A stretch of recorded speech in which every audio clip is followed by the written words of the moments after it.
जय Hind cadets. I am Prathamesh Chiranjani और मैं आप सभी का इस अमेजिंग प्लेटफॉर्म डिफेंस वाला पे स्वागत करता हूं। आपकी नेशनल डिफेंस एकेडमी एग्जामिनेशन के अंदर बहुत ज्यादा दिन बचे नहीं है और मैं ये समझता हूं कि आप सभी की तैयारी बहुत अच्छे तरीके से चल रही होगी। ये जो कुछ अंतिम क्षण होते हैं, कुछ अंतिम दिन होते हैं, वो किसी भी एग्जामिनेशन की प्रिपरेशन के लिए सबसे ज्यादा इंपॉर्टेंट होते हैं और इन अंतिम दिनों के अंदर आपको अपने आप को पूरा समर्पित कर देना होता है इस एग्जामिनेशन की तैयारी में। बिकॉज वो कहते हैं ना कि जब तक आप अपने लक्ष्य को पाने के लिए पूरी तरह डूब नहीं जाते तब तक आप अपने लक्ष्य को प्राप्त नहीं कर सकते हैं। तो मेरा आप सभी से सजेशन है कि जितने भी दिन अब आपके पास बचे हुए हैं, इन दिनों का ऑप्टिमम यूज कीजिए। जो भी लाइफ के अंदर आपके डिस्ट्रैक्शंस हैं उनको आप साइड में रख दीजिए और सिर्फ एक ख्याल आपके दिमाग में होना चाहिए कि मुझे किसी भी हालत में नेशनल डिफेंस एकेडमी को ज्वाइन करना ही है, इसके लिए चाहे मुझे कितनी ही मेहनत करनी पड़े। चलिए आज के लेक्चर की अगर हम बात करें तो आज हम क्या पढ़ने वाले। लास्ट लेक्चर के अंदर हमने पढ़ा था कि भारतीय संविधान जो कि था हमारा इंडियन कॉन्स्टिट्यूशन, वो कैसे बना, उसकी हिस्ट्री क्या थी और कौन कौन से ऐसे फीचर्स थे जो कि हमने बोरो किए थे दूसरी कंट्री से। कुछ लोगों ने यह भी कह दिया था कि आपका संविधान तो एक उधार का थैला है, बट हमने इसका एक बहुत ही सही तरीके से जवाब दिया था कि दुनिया के जितने भी संविधान थे उनके अंदर जितने भी अच्छे अच्छे फीचर्स थे, जितनी भी विशेषताएं थी, वो सारी विशेषताएं हमारे भारतीय संविधान के अंदर है। इसलिए तो कहा जाता है कि इंडिया का जो संविधान है, भारत का जो कॉन्स्टिट्यूशन है, वो दुनिया का सबसे यूनिक कॉन्स्टिट्यूशन है, क्योंकि सारे अच्छे फीचर्स दुनिया के जितने भी संविधान थे उन सारे संविधान के सारे अच्छे फीचर हमने हमारे संविधान के अंदर लेकर रखे हैं। दैट्स व्हाई हमारा जो भारतीय संविधान है, जो इंडियन कॉन्स्टिट्यूशन है, it's the unique constitution of the world. और मैं ये कहूंगा कि सबसे यूनिक कॉन्स्टिट्यूशन है हमारे पूरी दुनिया का। आज के लेक्चर में हम जो पढ़ने वाले हैं, आज हम कुछ इंपॉर्टेंट चीजों के बारे में पढ़ेंगे। कैसे भारत का संविधान बना उसकी हिस्ट्री के बारे में हमने पढ़ लिया था। आज के लेक्चर के अंदर हम भारतीय संविधान के 3 इंपॉर्टेंट टॉपिक्स के बारे में बात करने वाले हैं जिनसे क्वेश्चन बनने के चांसेस सबसे ज्यादा होते हैं।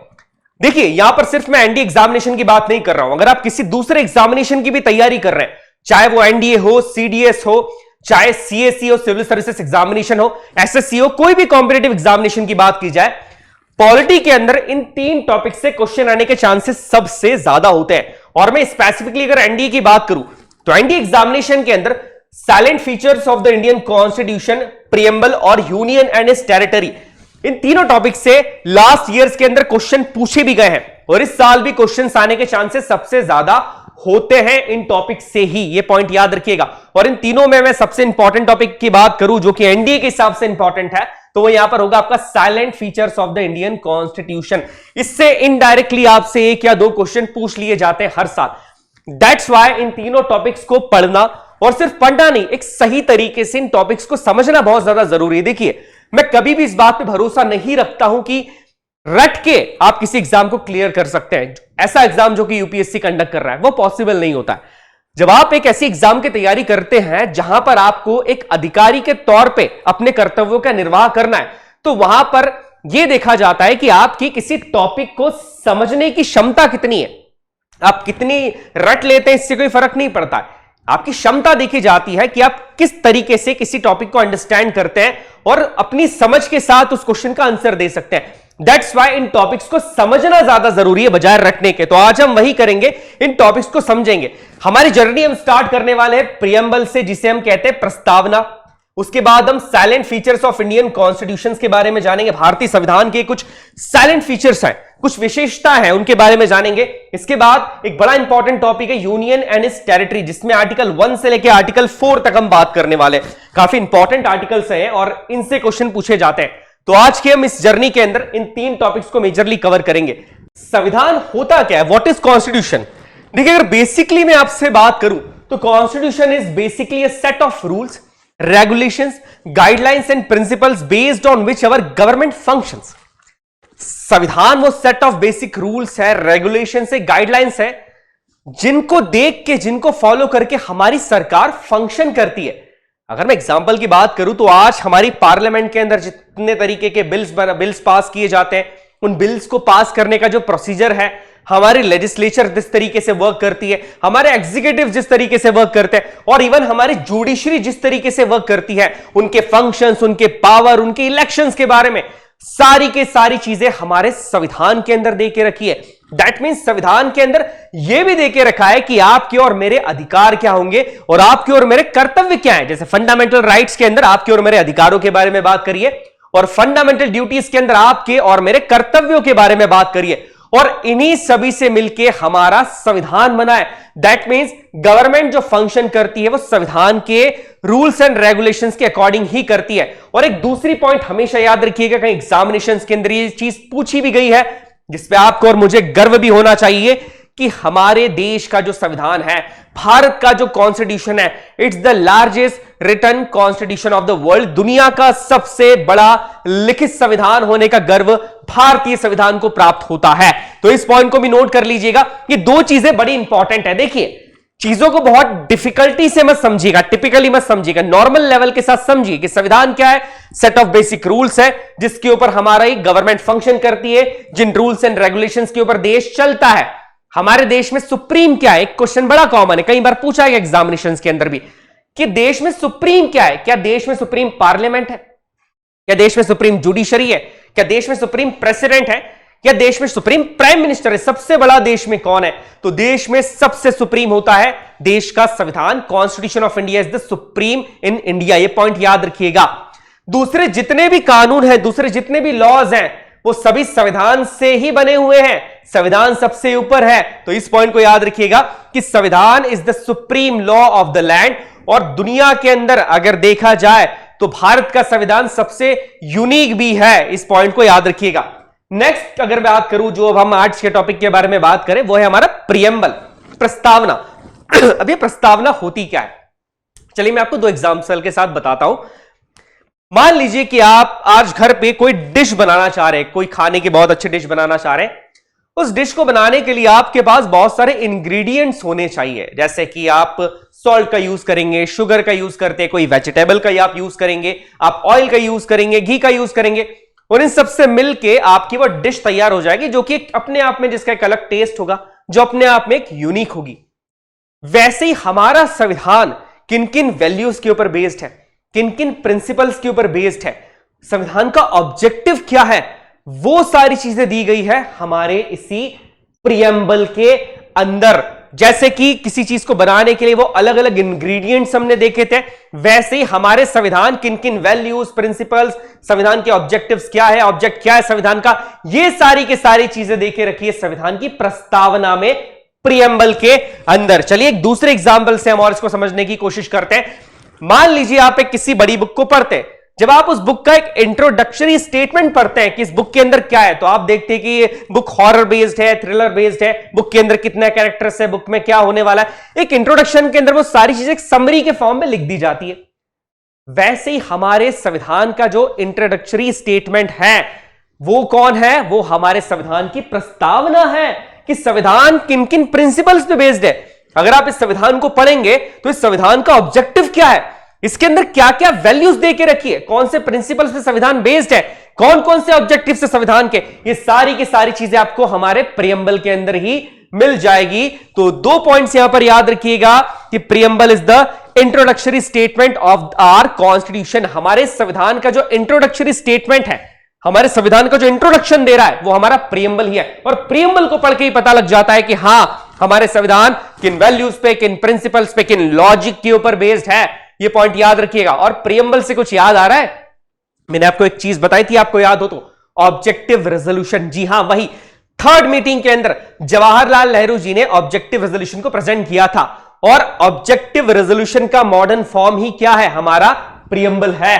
तो बेसिकली हमारे संविधान की जो फिलॉसॉफी है वो भी हमारे प्रियम्बल के थ्रू ही यहां पर झलकती है। तो इस पॉइंट को याद रखिएगा कि यही हमारी प्रियम्बल होती है, इसी को प्रस्तावना कहते हैं। अब अगर आप प्रियम्बल पढ़ेंगे तो इसमें बहुत सारे आपको कीवर्ड्स मिलेंगे, जैसे justice, liberty, equality, fraternity, secularism, secular, ये सारी चीजें आपको हमारे प्रियम्बल के अंदर मिलती है। और यही कीवर्ड्स है, इन कीवर्ड्स से होकर ही कुछ ना कुछ क्वेश्चंस आपसे एग्जामिनेशन के अंदर पूछे जा सकते हैं। इसे आगे देखिए तो देखिए यहां पर वही पॉइंट्स लिखे हैं जो कि मैंने आपको बताया था। ये पॉइंट्स आपको याद रखने हैं। पहली चीज, it is a brief introductory statement of the constitution. संविधान का जो इंट्रोडक्टरी स्टेटमेंट है वही हमारा प्रियम्बल होता है। इंट्रोडक्शन से पता लग जाता है कि संविधान किन चीजों पे बेस्ड है। वो सारी का सारा जो इंट्रोडक्शन है वो हमारे प्रस्तावना से, प्रियम्बल से पता लग जाता है। अब preamble is an introductory and explanatory statement in a document that explains the documents purpose and underlying philosophy. ये पॉइंट भी याद रखिएगा क्योंकि कई बार एग्जामिनेशंस में पूछा गया है कि कौन सा डॉक्यूमेंट संविधान की या कॉन्स्टिट्यूशन मेकर्स की फिलॉसफी को दर्शाता है। फिलॉसफी का मतलब क्या होता है कि संविधान किस तरीके का होना चाहिए था, संविधान के अंदर क्या क्या चीजें होनी चाहिए, संविधान इंडियन प्रिंसिपल वैल्यूज पे बेस्ड होना चाहिए। ये फिलॉसफी को कौन दर्शाता है? तो इस फिलॉसफी को दर्शाने वाला जो डॉक्यूमेंट है, जो इस फिलॉसफी को डिप्लिक करता है, वो है हमारे भारतीय संविधान की प्रस्तावना। और इसी प्रस्तावना के अंदर आपको डेट ऑफ अडॉप्शन भी मिल जाती है। जी हां, डेट ऑफ अडॉप्शन भी यहां पर मिलेगी आपको। देखिए, अगर आप प्रियम्बल को पढ़े तो यहां पर एक डेट लेके रखी है, in our constitution, in our constituent assembly this 26 day of November 1949 do hereby adopt, enact and give to ourselves this constitution। मतलब संविधान को अडॉप्ट करने की डेट, अडॉप्शन की डेट जो थी 26 नवंबर 1949। और संविधान लागू कब किया गया था, फोर्स में कब आया था? 26 जनवरी 1950 को। तो संविधान को अडॉप्ट करने की डेट भी आप ध्यान से सुनिएगा, इस प्रस्तावना के अंदर ही दी गई है। दैट्स व्हाई डॉक्यूमेंट बड़ा इंपॉर्टेंट है। देखिए, सारी चीजें आपको इसमें मिल जाएगी, उन सारे प्रिंसिपल्स, उन वैल्यूज की हम बात करते हैं जिस पे हमारा संविधान बेस्ड है। Sovereign, democratic, republic, justice, liberty, equality, fraternity मतलब ब्रदरहुड, भाईचारे की यहां पर बात की जा रही। तो ये सारी चीजें आपको प्रियम्बल के अंदर ही मिल जाती है। दैट्स वाई इसे क्या कहा जा रहा है? एक इंट्रोडक्टरी स्टेटमेंट है, क्योंकि शुरुआत में ही आपको संविधान के अंदर प्रियम्बल मिलती है। ये इंट्रोडक्शन है हमारे संविधान का। आगे अगर हम बात करें कि कॉन्सेप्ट ऑफ प्रियम्बल हमने कहां से लिया, ये कई एग्जामिनेशंस के अंदर पूछा गया है कि जो प्रियम्बल का कॉन्सेप्ट वो हमने कहां से लिया, हमने कैसे सोच लिया कि हमारे संविधान की एक प्रियम्बल भी होनी चाहिए। तो ये कॉन्सेप्ट हमने लिया था यूएसए से। देखिए, ये यूएसए की प्रियम्बल है, ये प्रियम्बल ऑफ यूएसए। तो प्रियम्बल का जो कॉन्सेप्ट है, ध्यान से सुनिएगा, दुनिया की पहली कंट्री जिसने प्रियम्बल अपने संविधान में अडॉप्ट किया था, लेकर आए थे, वो भी यूनाइटेड स्टेट्स ऑफ अमेरिका ही थी, यूएसए ही थी। और अमेरिकन कॉन्स्टिट्यूशन से ही हमने प्रियम्बल का कॉन्सेप्ट लिया और भारतीय संविधान के अंदर भी प्रियम्बल ऐड करी। अब यहां से एक आपका एक क्वेश्चन बन जाता है कि प्रियम्बल का जो कॉन्सेप्ट है वो हमने प्रियम्बल का जो कॉन्सेप्ट कहां से बोरो किया है? तो वो कॉन्सेप्ट हमने बोरो किया है अमेरिकन कॉन्स्टिट्यूशन से। साथ ही साथ प्रियम्बल की जो लैंग्वेज है वो हमने ली है ऑस्ट्रेलियन कॉन्स्टिट्यूशन से। दोनों पॉइंट्स को याद रखिएगा, दोनों पॉइंट्स को लेकर क्वेश्चन आपसे लास्ट ईयर एग्जामिनेशंस के अंदर, कुछ दूसरी एग्जामिनेशंस में पूछे गए, इस साल भी पूछे जा सकते हैं। और आपके नॉलेज के लिए तो यह चीज जरूरी है कि प्रियम्बल का जो कॉन्सेप्ट है वो हमने अमेरिकन कॉन्स्टिट्यूशन से लिया है और प्रियम्बल की जो लैंग्वेज है वो ऑस्ट्रेलियन कॉन्स्टिट्यूशन से हमने ली है। अब प्रियम्बल बनी कैसे, इसकी भी थोड़ी सी हिस्ट्री के बारे में अगर हम बात करें, अगर आपको लास्ट लेक्चर याद हो जहां पर हमने देखा था कि संविधान सभा की जब तीसरी मीटिंग हुई थी जो कि 13 दिसंबर 1946 को हुई थी, उस मीटिंग के अंदर जवाहरलाल नेहरू जी ने अपना एक विजन प्रेजेंट किया था कि भारत का संविधान कुछ इस तरीके का होगा, उसमें ये प्रिंसिपल्स होंगे, ये वैल्यूज होंगे। वो सारी चीजें हमने एक शॉर्ट फॉर्म के अंदर डिस्कस करी थी। अब उसी ऑब्जेक्टिव रेजोल्यूशन का जो मॉडर्न फॉर्म है वही आज हमारे संविधान की प्रियम्बल के नाम से जाना जाता है। चलिए आज हम ऑब्जेक्टिव रेजोल्यूशन को थोड़ा सा डिटेल में डिस्कस करेंगे।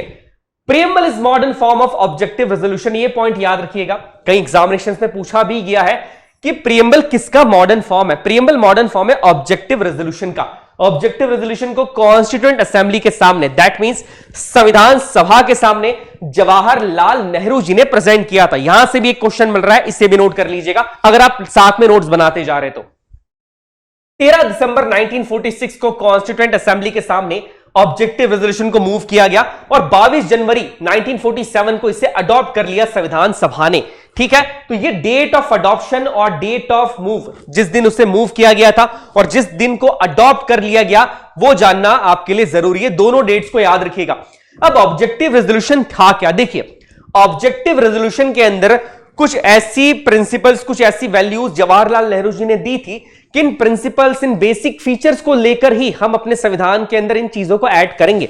मतलब हमारा जब संविधान बनेगा, वो संविधान हमारा इन प्रिंसिपल्स के ऊपर, इन फीचर्स के ऊपर बेस्ड होगा। अब जैसे कुछ फीचर्स यहां पर मैंने लिखे हैं, ये ऑब्जेक्टिव रेजोल्यूशन के फीचर्स है, जैसे to have a federal form of government with the distribution of powers between the central and the state.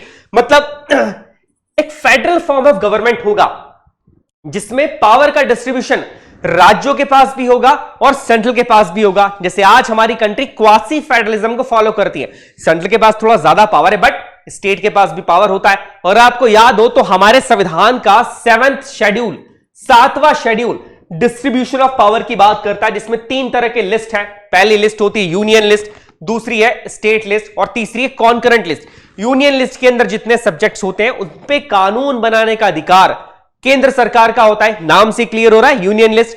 दूसरी है स्टेट लिस्ट, स्टेट लिस्ट में जितने सब्जेक्ट्स होते हैं उन पे कानून बनाने का अधिकार राज्य सरकारों को होता है। और तीसरी हमने पढ़ी थी कॉन्करेंट लिस्ट, जिसके जो सब्जेक्ट्स होते हैं उन पे राज्य सरकारें भी और केंद्र सरकारें भी दोनों कानून बना सकती है। तो ये पावर ऑफ डिस्ट्रीब्यूशन की जो बात है कि संविधान के अंदर ये चीज इंक्लूड की जाएगी, ये चीज भी ऑब्जेक्टिव रेजोल्यूशन के अंदर उसी समय पे जवाहरलाल नेहरू जी ने प्रेजेंट कर दी थी।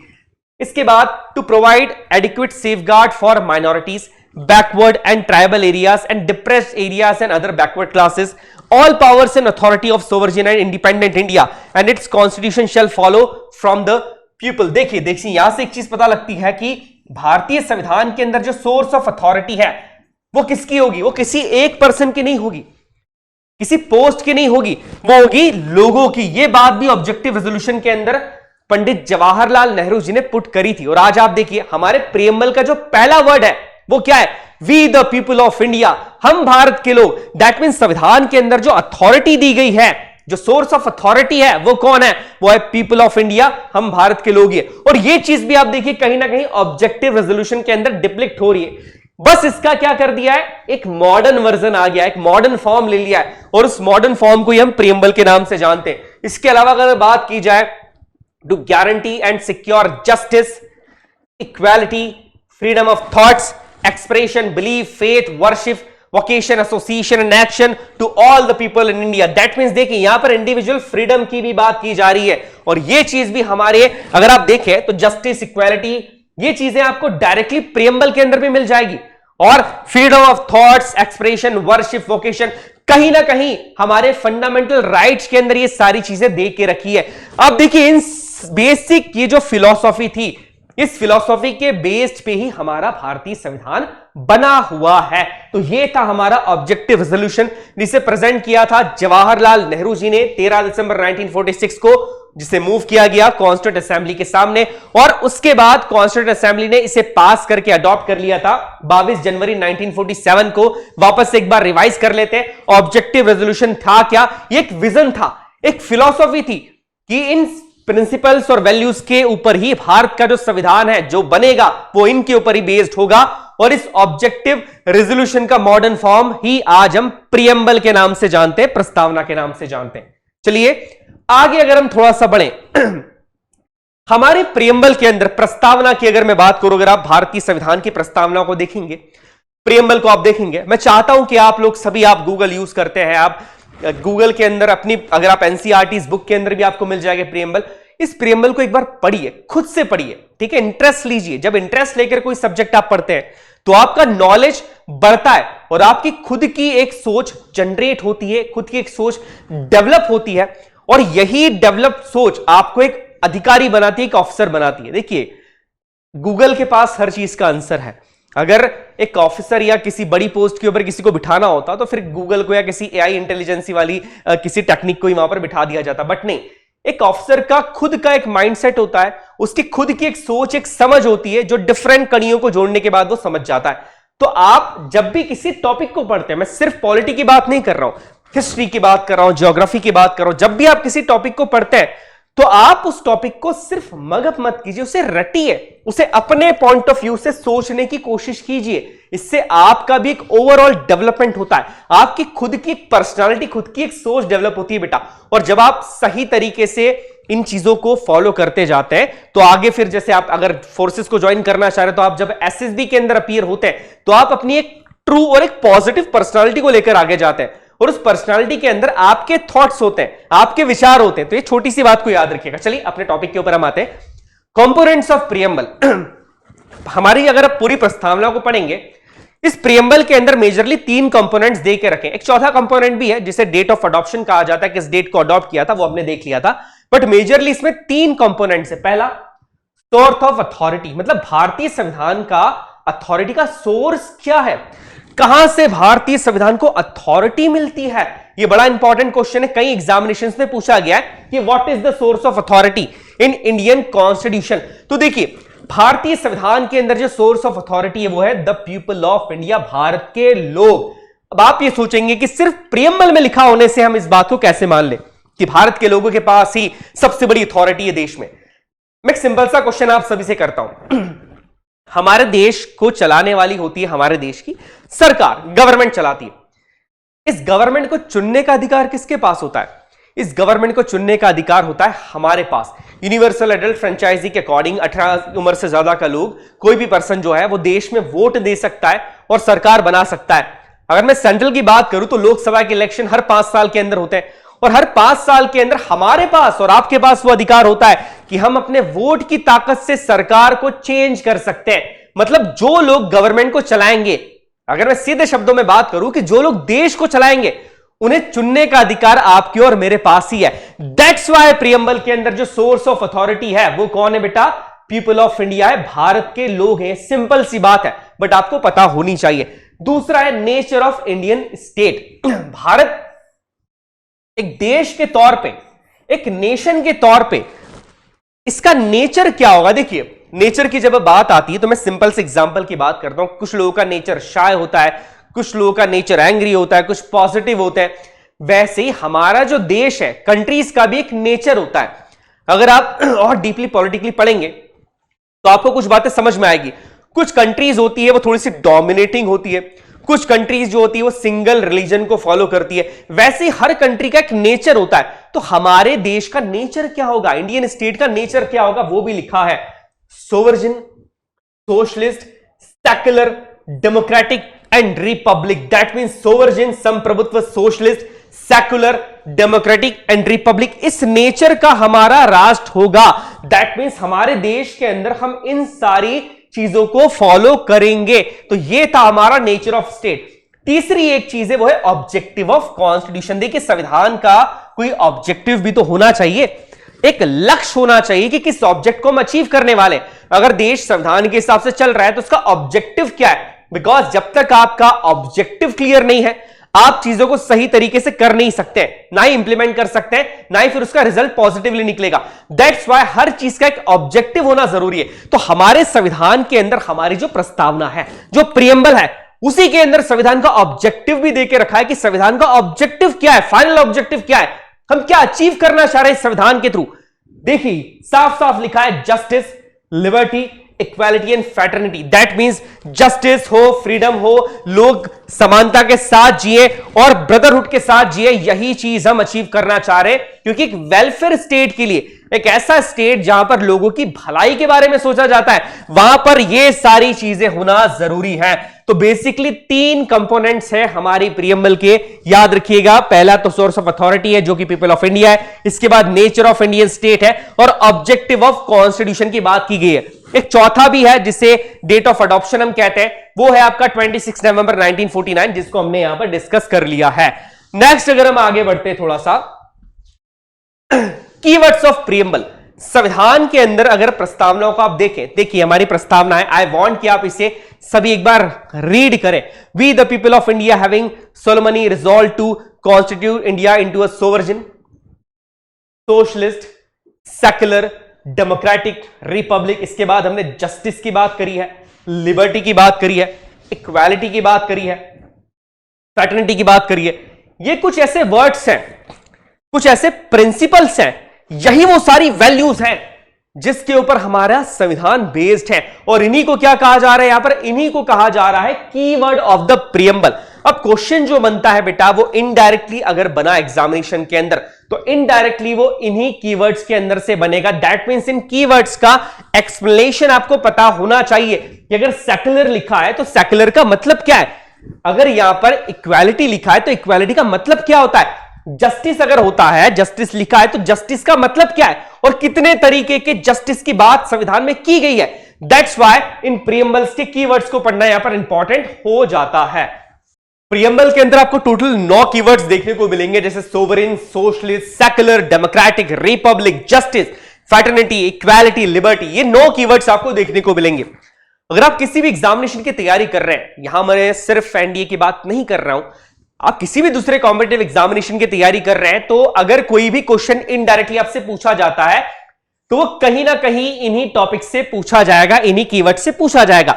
दूसरी चीज, अगर आप किसी डिबेट में हिस्सा लेते हैं, जैसे मैं एसएसबी की बात करूं, एसएसबी के अंदर जो ग्रुप डिस्कशन होता है, उन ग्रुप डिस्कशंस के अंदर भी इन्हीं चीजों को लेकर काफी ज्यादा क्वेश्चंस पूछे जाते हैं, समझिएगा।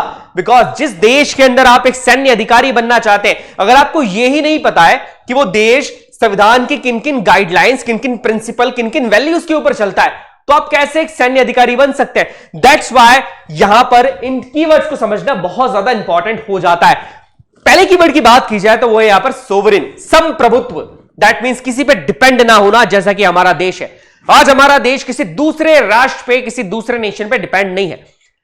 अगर मैं हिस्टोरिकली में बात करूं, जब हमारा देश आजाद हुआ था तो एक बहुत बड़ी समस्या हमारे देश के सामने थी। हम नए नए कह सकते हैं कि हम आजाद हुए, इतनी बड़ी पॉपुलेशन, देश के लोगों के पास अनएम्प्लॉयमेंट की समस्या थी, गरीबी की समस्या थी, इकोनॉमी काफी हमारी कमजोर थी। यह सब होते हुए भी हमने किसी दूसरे नेशन का सहारा नहीं लिया।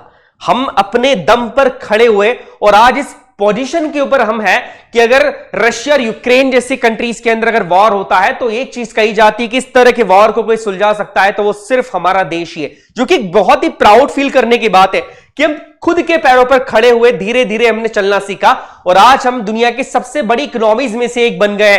फिर मैं इकोनॉमिकली बात करूं या डिफेंस की बात करूं, आज हमारी सेना दुनिया की सबसे ताकतवर सेनाओं के अंदर शुमार है। बट अगर हमारे पड़ोसी मुल्क की हम बात करें, शुरुआत से उन्होंने किसी दूसरे नेशन की उंगली पकड़ के चलना स्टार्ट कर दिया। जैसे पाकिस्तान की बात करें, शुरुआत से अमेरिका का सहारा लेना उन्होंने स्टार्ट किया।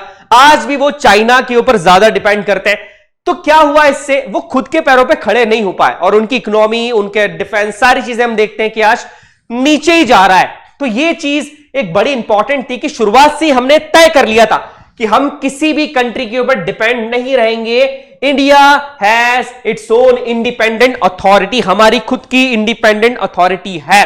हमें क्या करना है, किस तरीके से करना है, हमारी इकोनॉमी को कैसे आगे बढ़ाना है, डिफेंस को कैसे आगे बढ़ाना है, ये कोई दूसरा मुल्क हमें नहीं बता सकता। फिर दूसरा नेशन हमें नहीं बताएगा कि आप इस तरीके की पॉलिसीज बनाओ। आप खुद देखते हैं न्यूज के अंदर, अगर कोई दूसरा नेशन हमें समझाने की कोशिश करता है तो आज भी हमारे देश के जो बड़े बड़े अधिकारी है वो बड़े अच्छे जवाब देते हैं पलट के उन नेशंस को, because we follow the sovereign. हम संप्रभुत्व है, हम किसी पे डिपेंडेंट नहीं रहेंगे। इसका 2-3 मतलब होते हैं बेसिकली अगर बात की जाए तो। देखिए, India has the solo authority to make judgments about both internal and external issues. ये पॉइंट याद रखिएगा।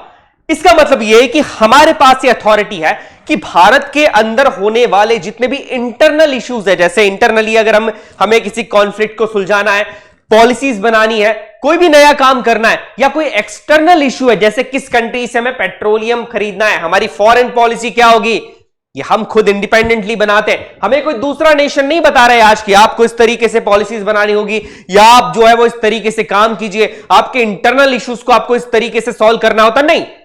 हमारी खुद की अथॉरिटी है, वी आर इंडिपेंडेंट नेशन, यही बात कहता है हमारा ये कीवर्ड। नेक्स्ट पॉइंट है, no foreign power has the power to impose its will on the Indian government.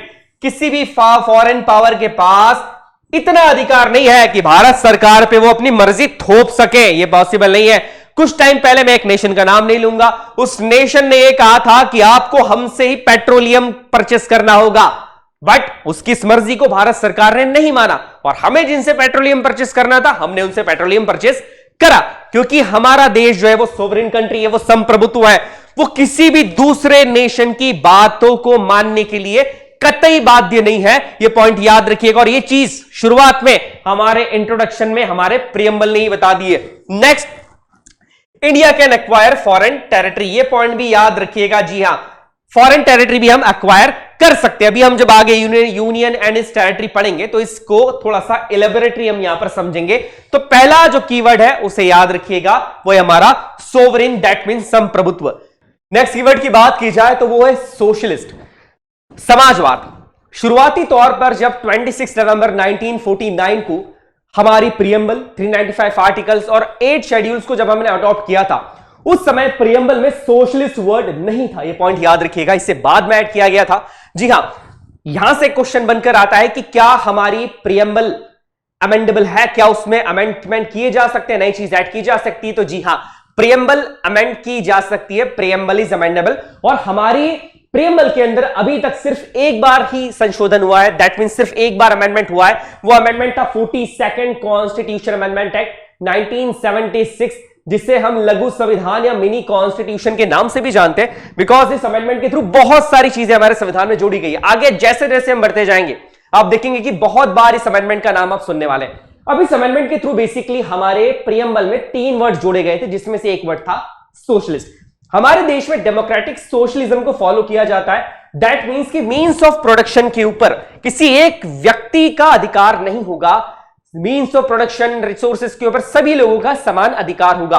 That means ये जो सोशलिस्ट वर्ड है इसका इकोनॉमिकल पॉइंट ऑफ व्यू थोड़ा सा ज्यादा है। जैसे कि आफ्टर द 1991 आप सभी को पता होगा हमारे देश में एक पॉलिसी लेकर आई गई थी जिसका नाम था LPG policy, liberalisation, privatisation and globalisation. इस एलपीजी पॉलिसी के थ्रू ही हमने देखा था कि प्राइवेट पार्टिसिपेशन को भी बढ़ावा मिला था। तो कहीं ना कहीं ये जो पॉलिसी थी ये भी सोशलिज्म की ही बात करती है, सोशलिस्ट की ही बात करती है। तो ये पॉइंट याद रखिएगा। इस पॉइंट के अंदर एक पॉइंट बड़ा इंपॉर्टेंट है, वो ये कि ये 42nd कॉन्स्टिट्यूशन अमेंडमेंट 1976 के थ्रू ऐड किया गया था। अब इसकी डेफिनेशन अगर बात की जाए, वैसे मैंने आपको समझा दिया है बट स्टिल आप एक बार पढ़ सकते हैं। Socialism is a social system in which everyone in the community has an equal part of many aspects of the resources creation, distribution and trade. It's a cooperative system. Each member of the community owns a portion of communal resources, has also been used to demonstrate socialism. That means किसी एक व्यक्ति के पास इन resources का अधिकार नहीं होगा। अगर हम एक अच्छे समाज में रहते हैं तो समाज के अंदर जितने रिसोर्सेस है सभी का उस पर बराबर अधिकार होना चाहिए। यही बात कहता है हमारा कीवर्ड प्रियम्बल का सोशलिस्ट। तो इस पॉइंट को थोड़ा सा ध्यान रखिएगा। नेक्स्ट अगर बात की जाए तो यहां पर एक क्वेश्चन अरोज होता है। देखिए मैंने आपको भी पढ़ा है, क्वेश्चन का आंसर आप कमेंट बॉक्स में दीजिएगा क्योंकि क्वेश्चन बड़ा आसान सा है। क्वेश्चन पूछता है आपसे कि what is the true meaning of secular.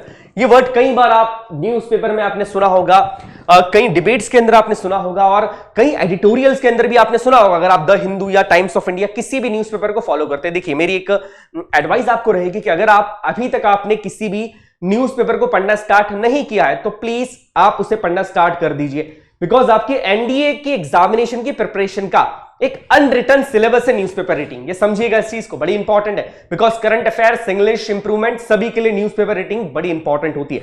तो देखिए यहां पर अगर बात की जाए कि ट्रू मीनिंग ऑफ सेक्युलर का मतलब क्या होता है, पहला ऑप्शन कह रहा है कि one religion is promoted by the government, की सरकार एक रिलीजन को प्रमोट करती है। दूसरा option all religions are equal in the eyes of the government, सरकार की नजरों में जितने भी धर्म है वो सारे के सारे समान होते हैं। तीसरी बात कर रहा है कि special treatment for some religion, के कुछ धर्म ऐसे होते हैं जिनको सरकार स्पेशल ट्रीटमेंट देती है। और यहां पर बात की जा रही है कि नन ऑफ अबव, इसमें से कोई भी नहीं। इसका आंसर क्या होगा आप कमेंट बॉक्स में मुझे बताइएगा, काफी आसान आंसर है।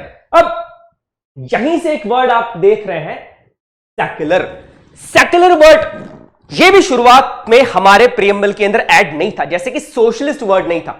इसे भी 42nd कॉन्स्टिट्यूशन अमेंडमेंट एक्ट के थ्रू, ईयर याद रखिएगा कौन सा है, 1976, 1976 42nd कॉन्स्टिट्यूशन अमेंडमेंट एक्ट 1976 के थ्रू इस टर्म को ऐड किया गया था। और एक बड़ी ही इंपॉर्टेंट टर्म है सेक्युलर होता क्या। सेक्युलरिज्म और सेक्युलर को डिफाइन करने से पहले कुछ चीजों के बारे में हम पढ़ते हैं। देखिए कुछ कंट्रीज होती है जो एथिस्टिक होती है, जहां पर किसी भी धर्म को फॉलो नहीं किया जाता है, जैसे क्यूबा की बात कर लीजिए या नॉर्थ कोरिया की बात कर लीजिए। कुछ कंट्रीज होती है जो होती है थियोक्रेटिक। थियोक्रेटिक कंट्रीज वो होती है जिन कंट्रीज का अपना एक नेशनल रिलीजन होता है, दैट मींस उस पर्टिकुलर धर्म के लोगों को उस कंट्री में प्रिविलेज दिया जाता है, इंपॉर्टेंस दी जाती है। जैसे अगर बात की जाए ईरान, इराक की हम बात कर रहे हैं, इस्लामिक नेशंस की बात कर ली जाए, श्रीलंका की बात कर ली जाए, ये कुछ ऐसी कंट्रीज है जहां पर एक पर्टिकुलर रिलीजन के, एक पर्टिकुलर धर्म के मानने वाले लोगों को प्रिविलेज दिया जाता है। ऐसी कंट्रीज को कहा जाता है theocratic countries.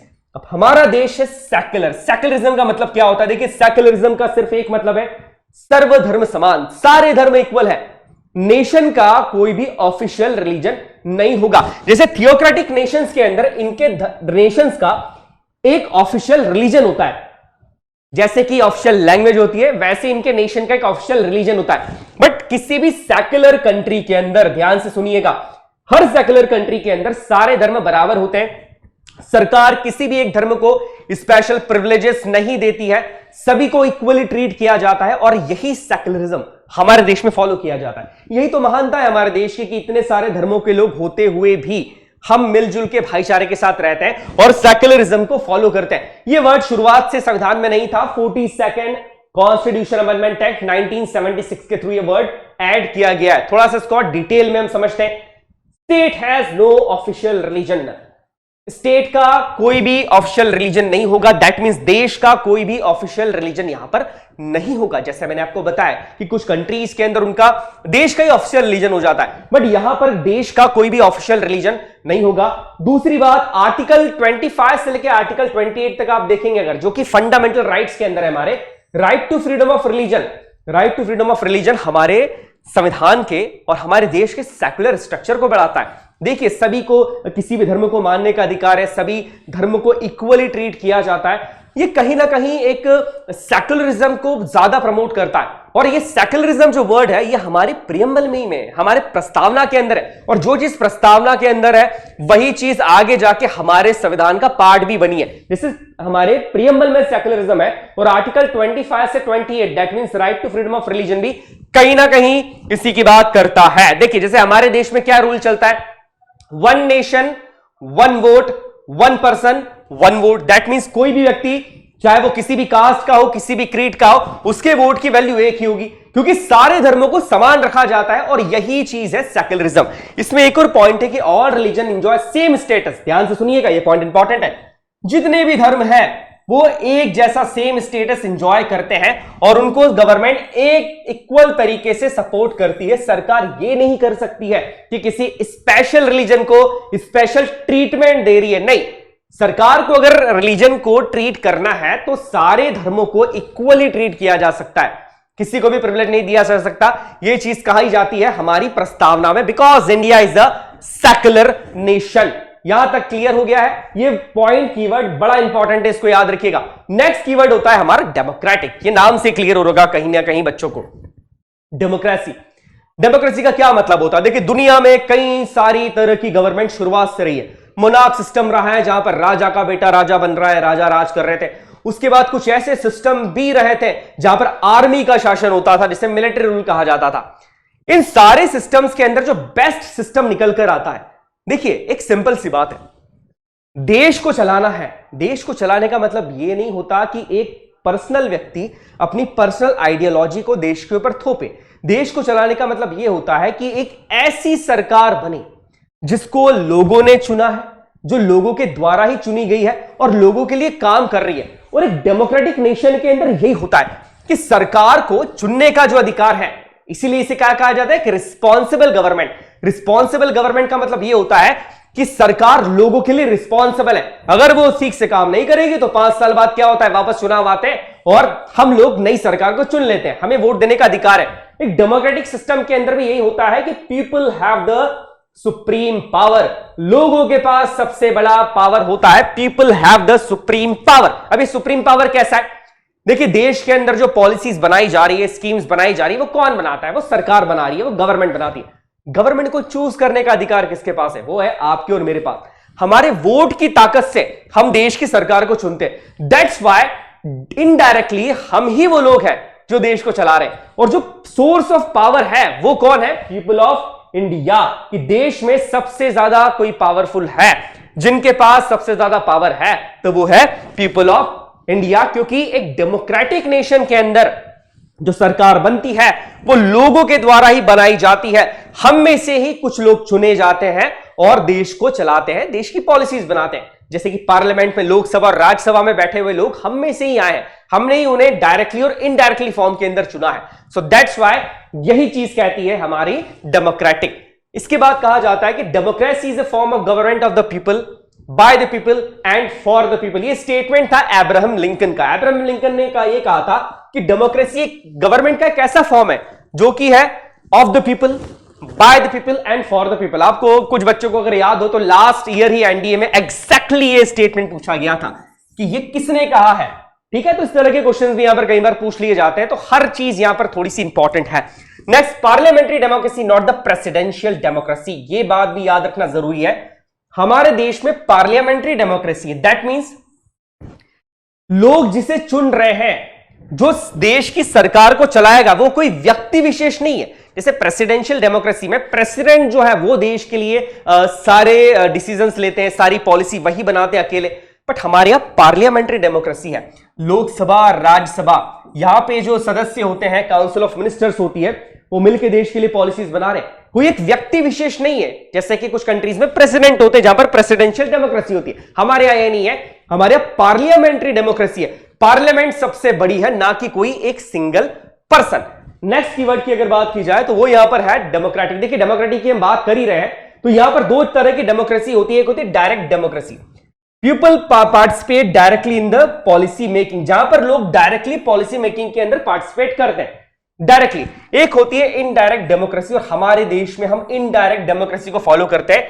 Representatives of people make policy. जैसे हमारे जो रिप्रेजेंटेटिव हैं, मान लीजिए मैं अपने एरिया से किसी मेंबर ऑफ पार्लियामेंट के लिए वोट करता हूं, वही मेंबर ऑफ पार्लियामेंट लोकसभा में जाते हैं और देश के लिए पॉलिसी बना रहे, तो इनडायरेक्टली फॉर्म के अंदर मैं ही वो पर्सन हूं जो देश के लिए पॉलिसीज बना रहा है, देश की सरकार के अंदर पार्टिसिपेशन दे रहा है। तो दैट्स व्हाई हमारे यहां जिस तरह की डेमोक्रेसी है वो याद रखिएगा, we follow the indirect democracy.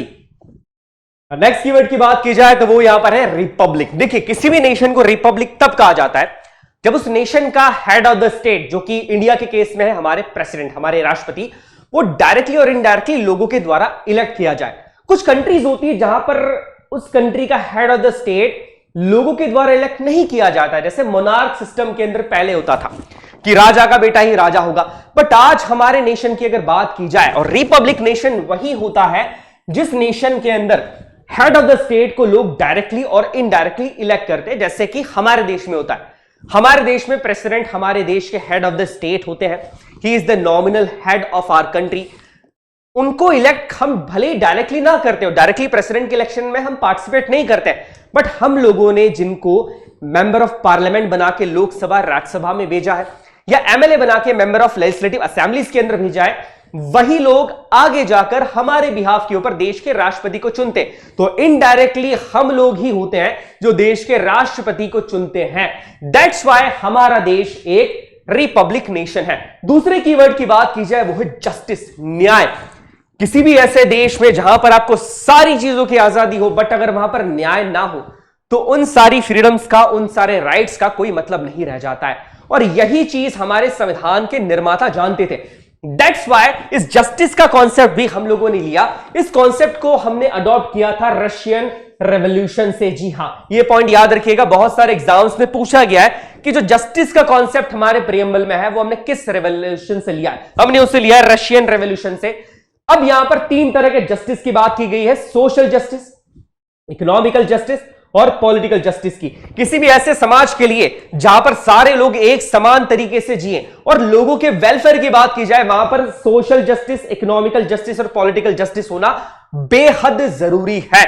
That's why preamble के अंदर हमने इस जस्टिस के कॉन्सेप्ट को भी अडॉप्ट किया है। नेक्स्ट पॉइंट की बात की जाए, जो नेक्स्ट कीवर्ड जो काफी इंपॉर्टेंट है, जिसका कई बार लोग मिस इंटरप्रिटेशन भी कर देते हैं। यहां पर हम बात कर रहे हैं वर्ड की लिबर्टी।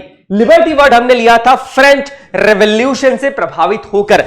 लिबर्टी, इस वर्ड को हमने लिया है फ्रेंच रेवोल्यूशन से प्रभावित होकर, जैसे जस्टिस को लिया था हमने रशियन रेवोल्यूशन से प्रभावित होकर। ये पॉइंट छोटे छोटे बेटा, बट आपको याद रखना है।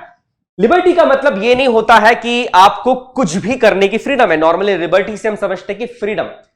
हमारे संविधान में जिस लिबर्टी की बात की गई है, इसमें दो तरीके के कॉन्सेप्ट दिए गए। पहली बात यह करता है कि it is the opportunity to develop oneself fully. किसी भी पर्सन को अपने आप को डेवलप करने की पूरी फ्रीडम दी जाएगी, पूरी आजादी दी जाएगी। जैसे अगर कोई पर्सन है, वो डॉक्टर बनना चाहता है, इंजीनियर बनना चाहता है, किसी एक पर्टिकुलर धर्म को फॉलो करना चाहता है, उसकी आजादी उस पर्सन को है। यहां पर उस फ्रीडम की बात कर रहे हैं। But not freedom to do anything, the freedom with the limitation.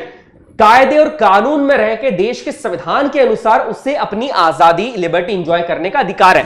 जैसे fundamental rights as freedom of thinking, expression, belief, faith and worship. हमारे संविधान ने हमें काफी सारे अधिकार दे के रखे।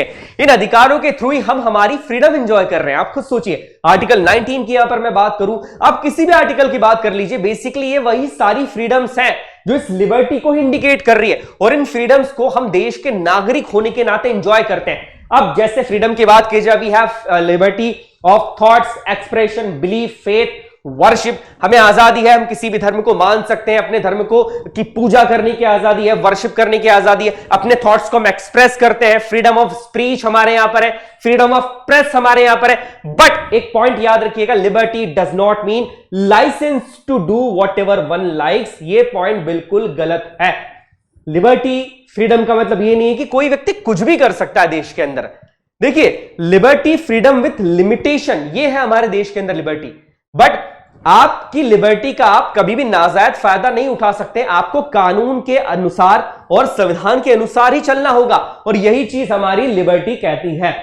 नेक्स्ट कीवर्ड की बात कीजिए, वो है इक्वालिटी। आई थिंक हमारे संविधान का सबसे यूनिक फीचर यही है, बिकॉज दुनिया का कोई भी देश ऐसा नहीं है जहां पर इतने सारे धर्मों के लोग, इतने सारे कास्ट के लोग मिलजुल कर एक साथ रहते हैं, जिसके लिए जरूरी था इक्वालिटी को लेकर आना।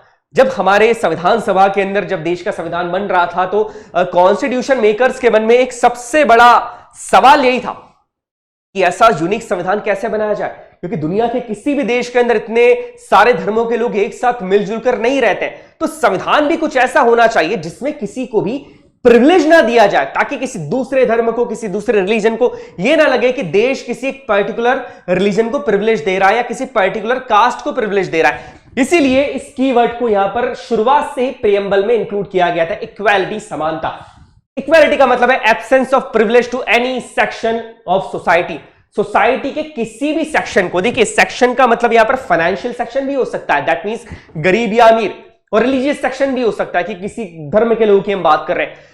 किसी भी सेक्शन का कोई व्यक्ति हो, कोई अमीर हो, कोई गरीब हो, कोई पर्टिकुलर रिलीजन को फॉलो कर रहा है, कोई दूसरे रिलीजन को फॉलो कर रहा है, कोई किसी एक कास्ट से, कोई दूसरी कास्ट से, सारे लोग समान होंगे कानून की नजरों में और संविधान की नजरों में। यही बात हमारी इक्वालिटी बताती है, और हमारे फंडामेंटल राइट्स के अंदर आर्टिकल 14, 15, 16, 17, 18 इस इक्वालिटी को इंश्योर करते हैं। आगे फंडामेंटल राइट्स के लेक्चर में हम डिटेल में इन सारी चीजों को पढ़ने वाले हैं। इसके अलावा adequate opportunity to all without discrimination, बिना किसी डिस्क्रिमिनेशन के सभी लोगों को इक्वल अपॉर्चुनिटी हमारा देश प्रदान करेगा।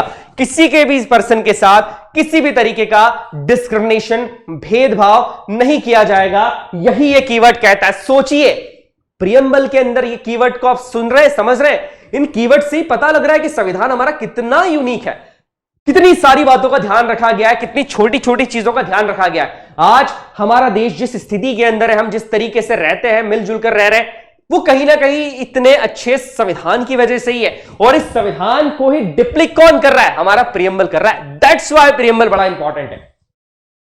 नेक्स्ट बात की जाए वो है फ्रेटर्निटी, जिसे हम ब्रदरहुड के नाम से जानते हैं, भाईचारे के नाम से जानते हैं। It is the sense of brotherhood. एक यूनिटी की भावना सभी में होनी चाहिए। That means we all are Indians.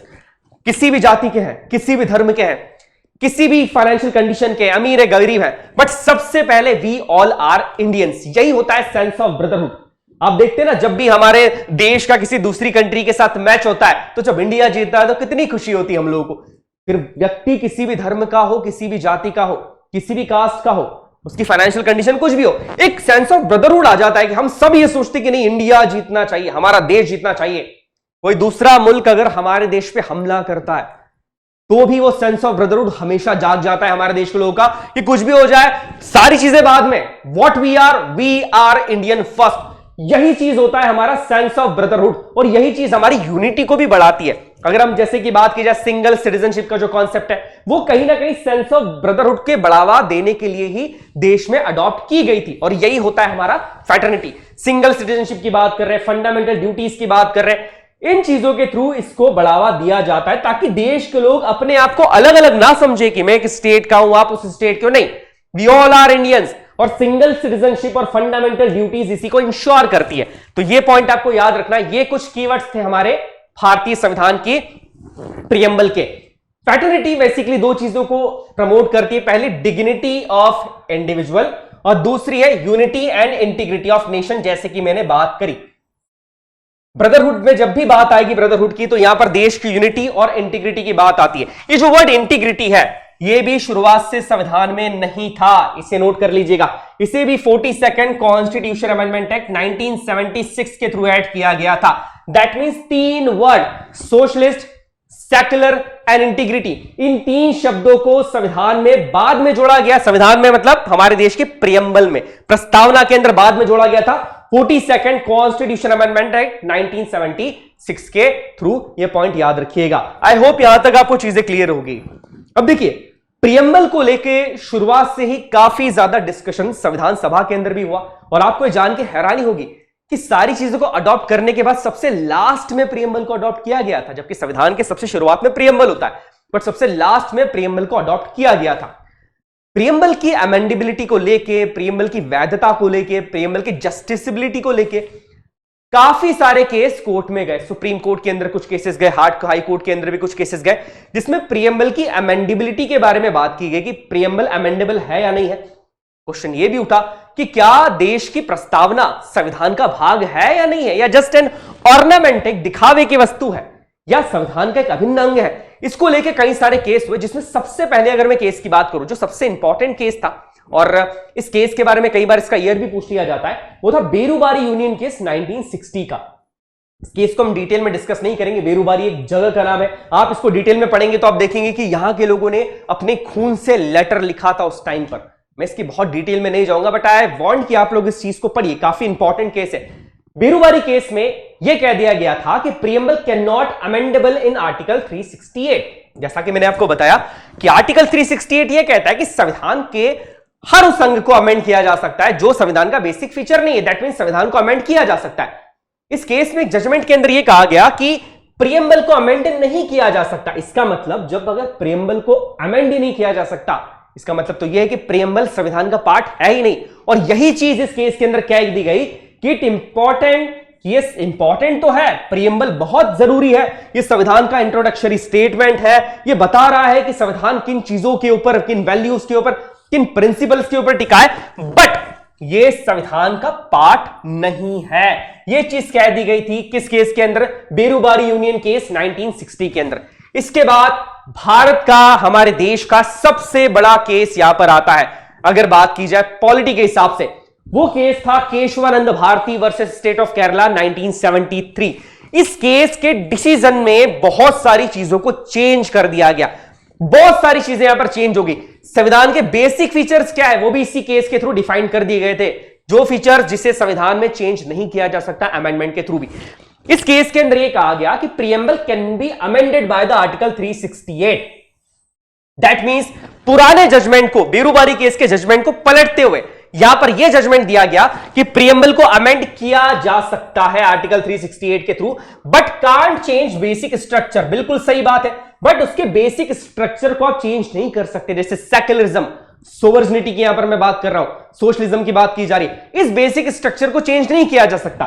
साथ ही साथ यह चीज भी कही, बड़ी कह सकते हैं कि बड़ी दृढ़ता से यह चीज इस केस में कही गई थी कि it's the integral part of the Indian constitution, भारतीय संविधान का एक अभिन्न अंग है, ना कि सिर्फ एक ऑर्नामेंट नहीं है, गहने जैसा नहीं है, दिखावटी की चीज नहीं है प्रियम्बल, यह भारतीय संविधान का एक अभिन्न अंग है। और इस केस के अंदर ही संविधान के कुछ बेसिक फीचर्स को भी या बेसिक स्ट्रक्चर्स को भी डिफाइन किया गया, जिसमें चेंज नहीं किए जा सकते हैं। दैट मींस उन्हें अमेंड नहीं किया जा सकता है। जैसे सुप्रीमेसी ऑफ द कॉन्स्टिट्यूशन, की संविधान सबसे बड़ा होगा, unity and sovereignty of the India, democratic and Republic form of government, federal and secular character of the constitution, separation of power between centre and state, individual freedom of people. याद रखिएगा, तो ये कुछ चीजें भी इस केस में बताई गई थी कि ये संविधान के बेसिक फीचर्स है, बेसिक स्ट्रक्चर है, इनको चेंज नहीं कर सकते अमेंडमेंट के थ्रू। इसके बाद बहुत सारी चीजें भी जुड़ी। ये केस बड़ा हिस्टोरिकल है, याद रखिएगा। 13 जजेस की पैनल इसमें बैठी थी, सबसे बड़ी जजेस की पैनल बैठी थी, 13 जजेस की पैनल बैठी थी और 7-6 से इसमें फैसला आया था। दैट मींस 7 जजेस यस के पक्ष में थे, 6 जजेस नो के पक्ष में थे। तो सबसे बड़ी पैनल थी केशवानंद भारती केस। इस केस में कह दिया गया था कि प्रियम्बल संविधान का अभिन्न अंग है और इसे अमेंड भी किया जा सकता है। इसी के बाद आप देखते हैं कि 42nd कॉन्स्टिट्यूशन अमेंडमेंट एक्ट 1976 के थ्रू पहली बार प्रियम्बल में प्रस्तावना में अमेंडमेंट किए गए और 3 नए शब्द जोड़े गए थे, सेक्युलरिज्म या सेक्युलर, इंटीग्रिटी और सोशलिस्ट। नेक्स्ट अगर पॉइंट की बात की जाए तो एक और ऐसा केस था जो कि एलआईसी ऑफ इंडिया केस 1995 में आया। इस केस के अंदर भी कोर्ट ने अपने उसी जजमेंट को दोहराया कि प्रियम्बल जो है वो संविधान का इंटीग्रल पार्ट यहां पर है। अब देखिए यहां पर एक क्वेश्चन आता है जो कई सारी एग्जामिनेशन में पूछा गया है, बार बार इस क्वेश्चन को पूछा गया है। क्वेश्चन ये है, how many times preamble has been amended? हमारी प्रियम्बल को कितनी बार अभी तक अमेंड किया जा चुका है? 1 बार, 2 बार, 3 बार या 4 बार? अभी तक किया ही नहीं है। देखिए इस क्वेश्चन का आंसर मैं आपको बता चुका हूं। अगर आपने लेक्चर को आधे घंटे भी देखा है तो आपको इस क्वेश्चन का आंसर पता होगा। मुझे आप बताइएगा कमेंट बॉक्स के अंदर कि इसका आंसर क्या है। अब कुछ इंपॉर्टेंट फैक्ट्स की बात कर लेते हैं जिनसे क्वेश्चन डायरेक्टली पूछे जा सकते हैं। पहला, 42nd कॉन्स्टिट्यूशन अमेंडमेंट एक्ट 1976 के थ्रू 3 नए वर्ड जोड़े गए थे, socialist, secular and integrity.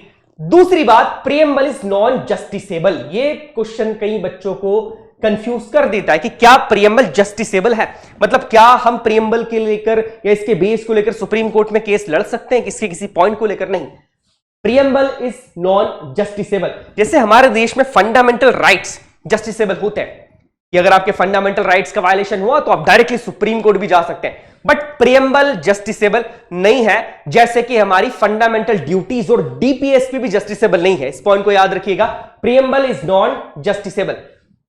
Preamble को अभी तक सिर्फ एक ही बार अमेंड किया गया है, किसके through? 42nd constitution amendment act 1976 के थ्रू 3 वर्ड जोड़े गए थे। इसके बाद ये कुछ इंपॉर्टेंट चीजें जो संविधान सभा के मेंबर्स ने प्रियम्बल के बारे में कही थी, इन स्टेटमेंट से क्वेश्चन पूछे जा सकते हैं आपसे। जैसे के.एम. मुंशी जी ने प्रियम्बल के बारे में कहा था, preamble is the horoscope of our sovereign democratic republic. और जो दूसरा स्टेटमेंट है इसको लेकर कई बार क्वेश्चन पूछे जाते हैं।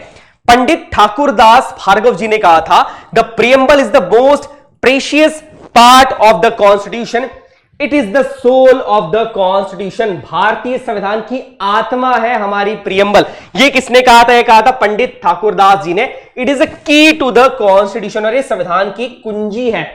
तो ये पॉइंट याद रखिएगा। ये कुछ ऐसे पॉइंट्स थे जिनको लेकर क्वेश्चन आपसे पूछे जा सकते हैं। तो देखिए प्रियम्बल के अंदर, आई होप प्रियम्बल का ये पॉइंट आपको समझ में आया होगा।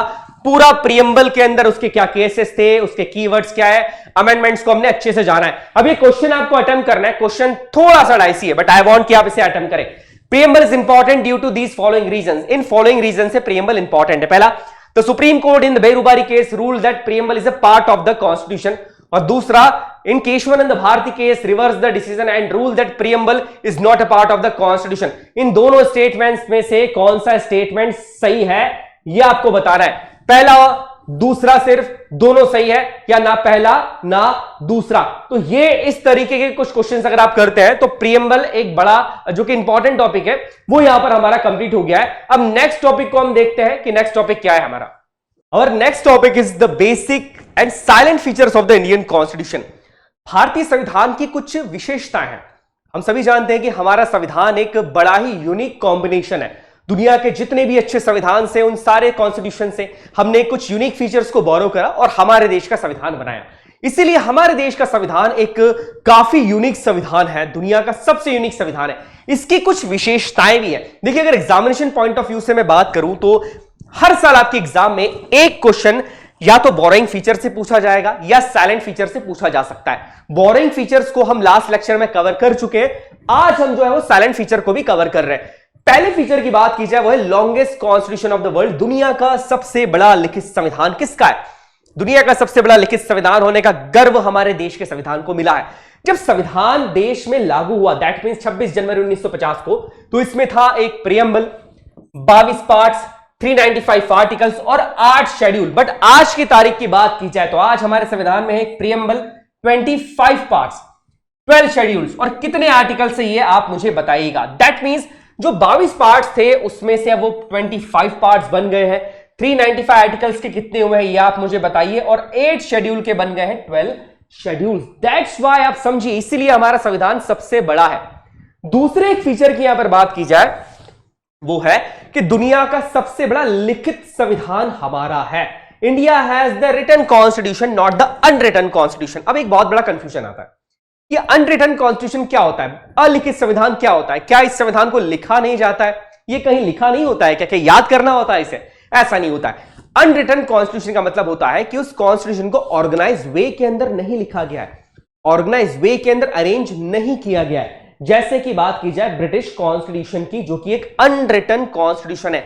हमारा संविधान ऑर्गेनाइज वे के अंदर लिखा गया है, एक प्रॉपर वे के अंदर वो ड्राफ्ट के तहत तैयार किया गया है और हर चीज को एक सलीके के साथ संविधान में लिखा गया है, जमाया गया है। जब आप कॉन्स्टिट्यूशन को पढ़ते हैं तो आप देखते हैं पार्ट्स को, शेड्यूल्स को, आर्टिकल्स को, जो कि सही वे में, एक प्रॉपर वे में, ऑर्गेनाइज वे में अरेंज किए गए, और यही होता है लिखित संविधान का एक फीचर।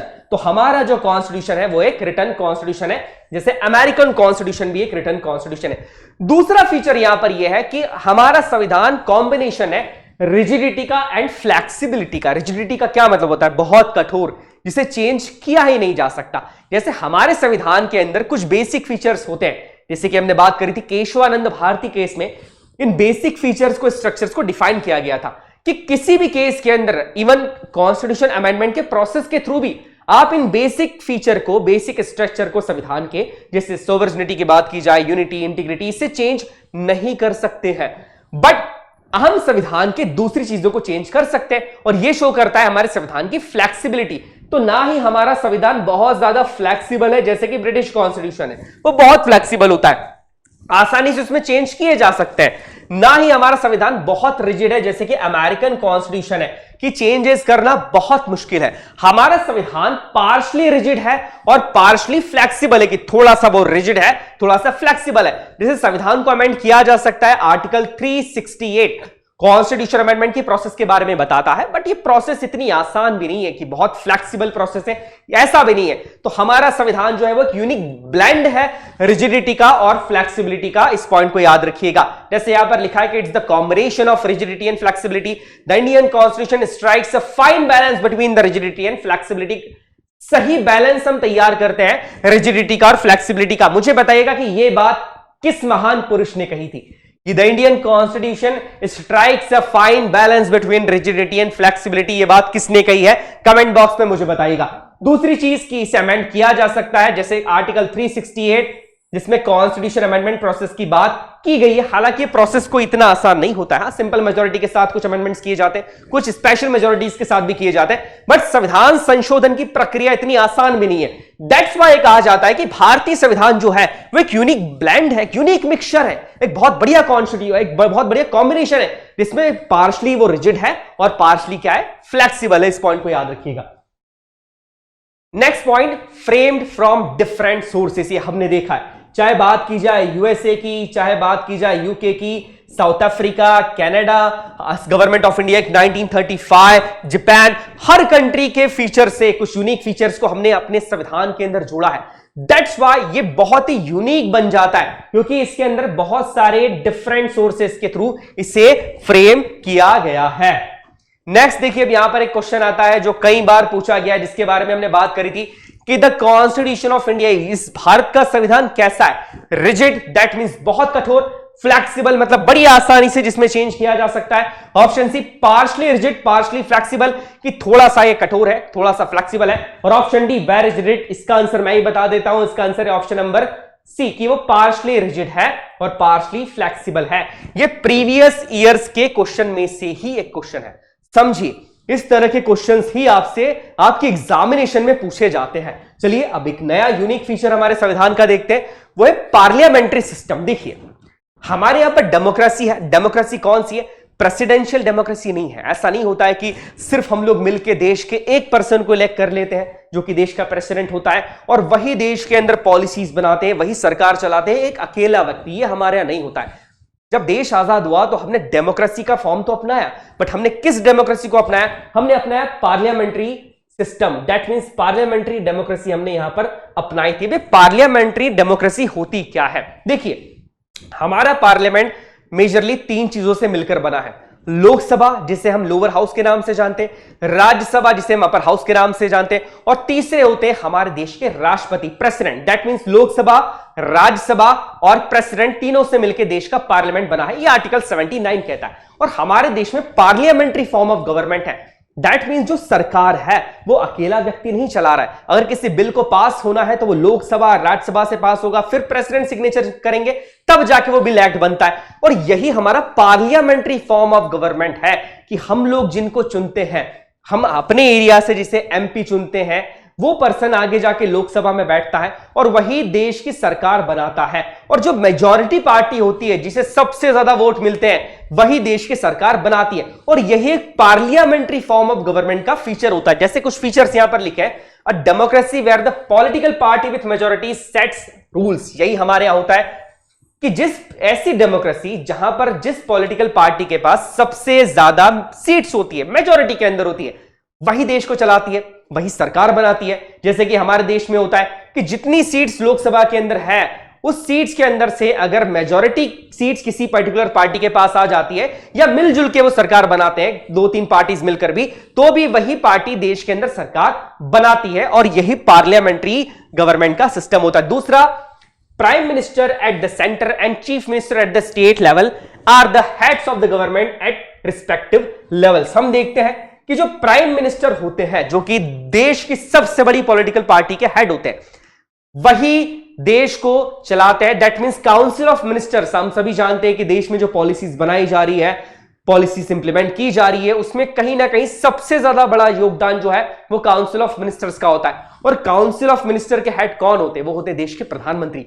सेम चीज जो है वो स्टेट के अंदर भी होती है कि स्टेट के चीफ मिनिस्टर ही स्टेट लेवल के ऊपर गवर्नमेंट के सबसे बड़े हेड होते हैं। और ये पार्लियामेंट्री सिस्टम के अंदर ही होता है। इसके बाद council of ministers are collectively responsible to the Lok Sabha, जिसके बारे में हमने देखा है आर्टिकल 74 ये बात करता है कि जो काउंसिल ऑफ मिनिस्टर्स होते हैं वो लोकसभा के लिए कलेक्टिवली रिस्पॉन्सिबल होते हैं। देखिए यहां से एक वर्ड निकल कर आता है रिस्पॉन्सिबल।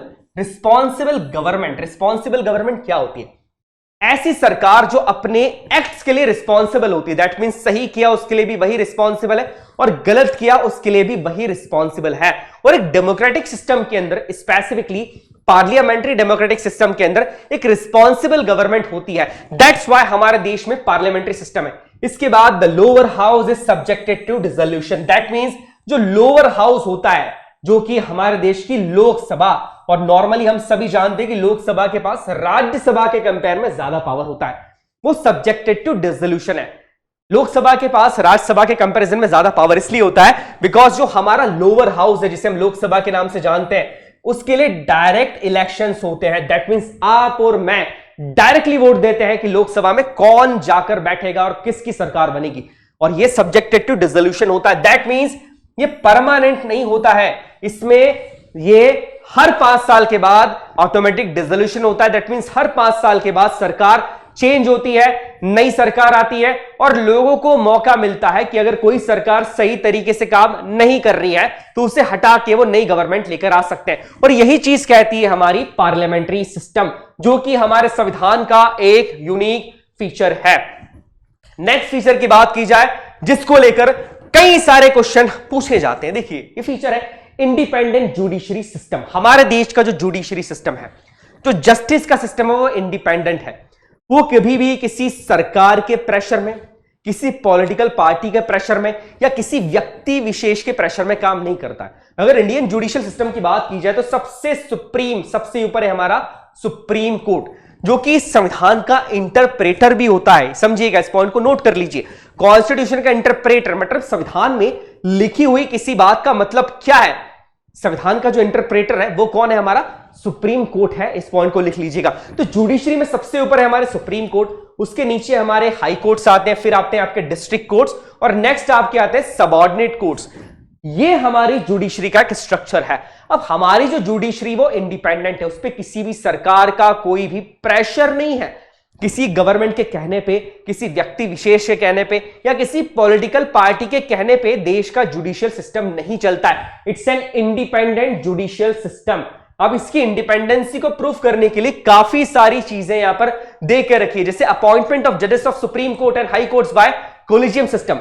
सुप्रीम कोर्ट और हाई कोर्ट के अंदर जो जजेस का अपॉइंटमेंट किया जाता है वो कोई सरकार नहीं करती है, कोई प्राइम मिनिस्टर या प्रेसिडेंट ने उनको चुन के नहीं लेकर आते कि हाँ ये व्यक्ति जो है ये सीजीआई बन जाएगा, ये व्यक्ति हाई कोर्ट का जज बनेगा। नहीं, इसके लिए एक अलग से सिस्टम होता है। जैसे आप में से कुछ लोगों को शायद पता होगा, हम आगे भी पढ़ेंगे, सुप्रीम कोर्ट हाई कोर्ट्स के जजेस के ट्रांसफर्स के लिए या सीजीआई की नियुक्ति के लिए भी एक सिस्टम होता है, वो है कोलिजियम सिस्टम, जो कि 5 लोगों का एक ग्रुप होता है, जिसमें एक हमारे चीफ जस्टिस ऑफ इंडिया होते हैं और 4 अदर मोस्ट सीनियर जजेस होते हैं। ये डिसाइड करते हैं सुप्रीम कोर्ट और हाई कोर्ट्स में जजेस के अपॉइंटमेंट को।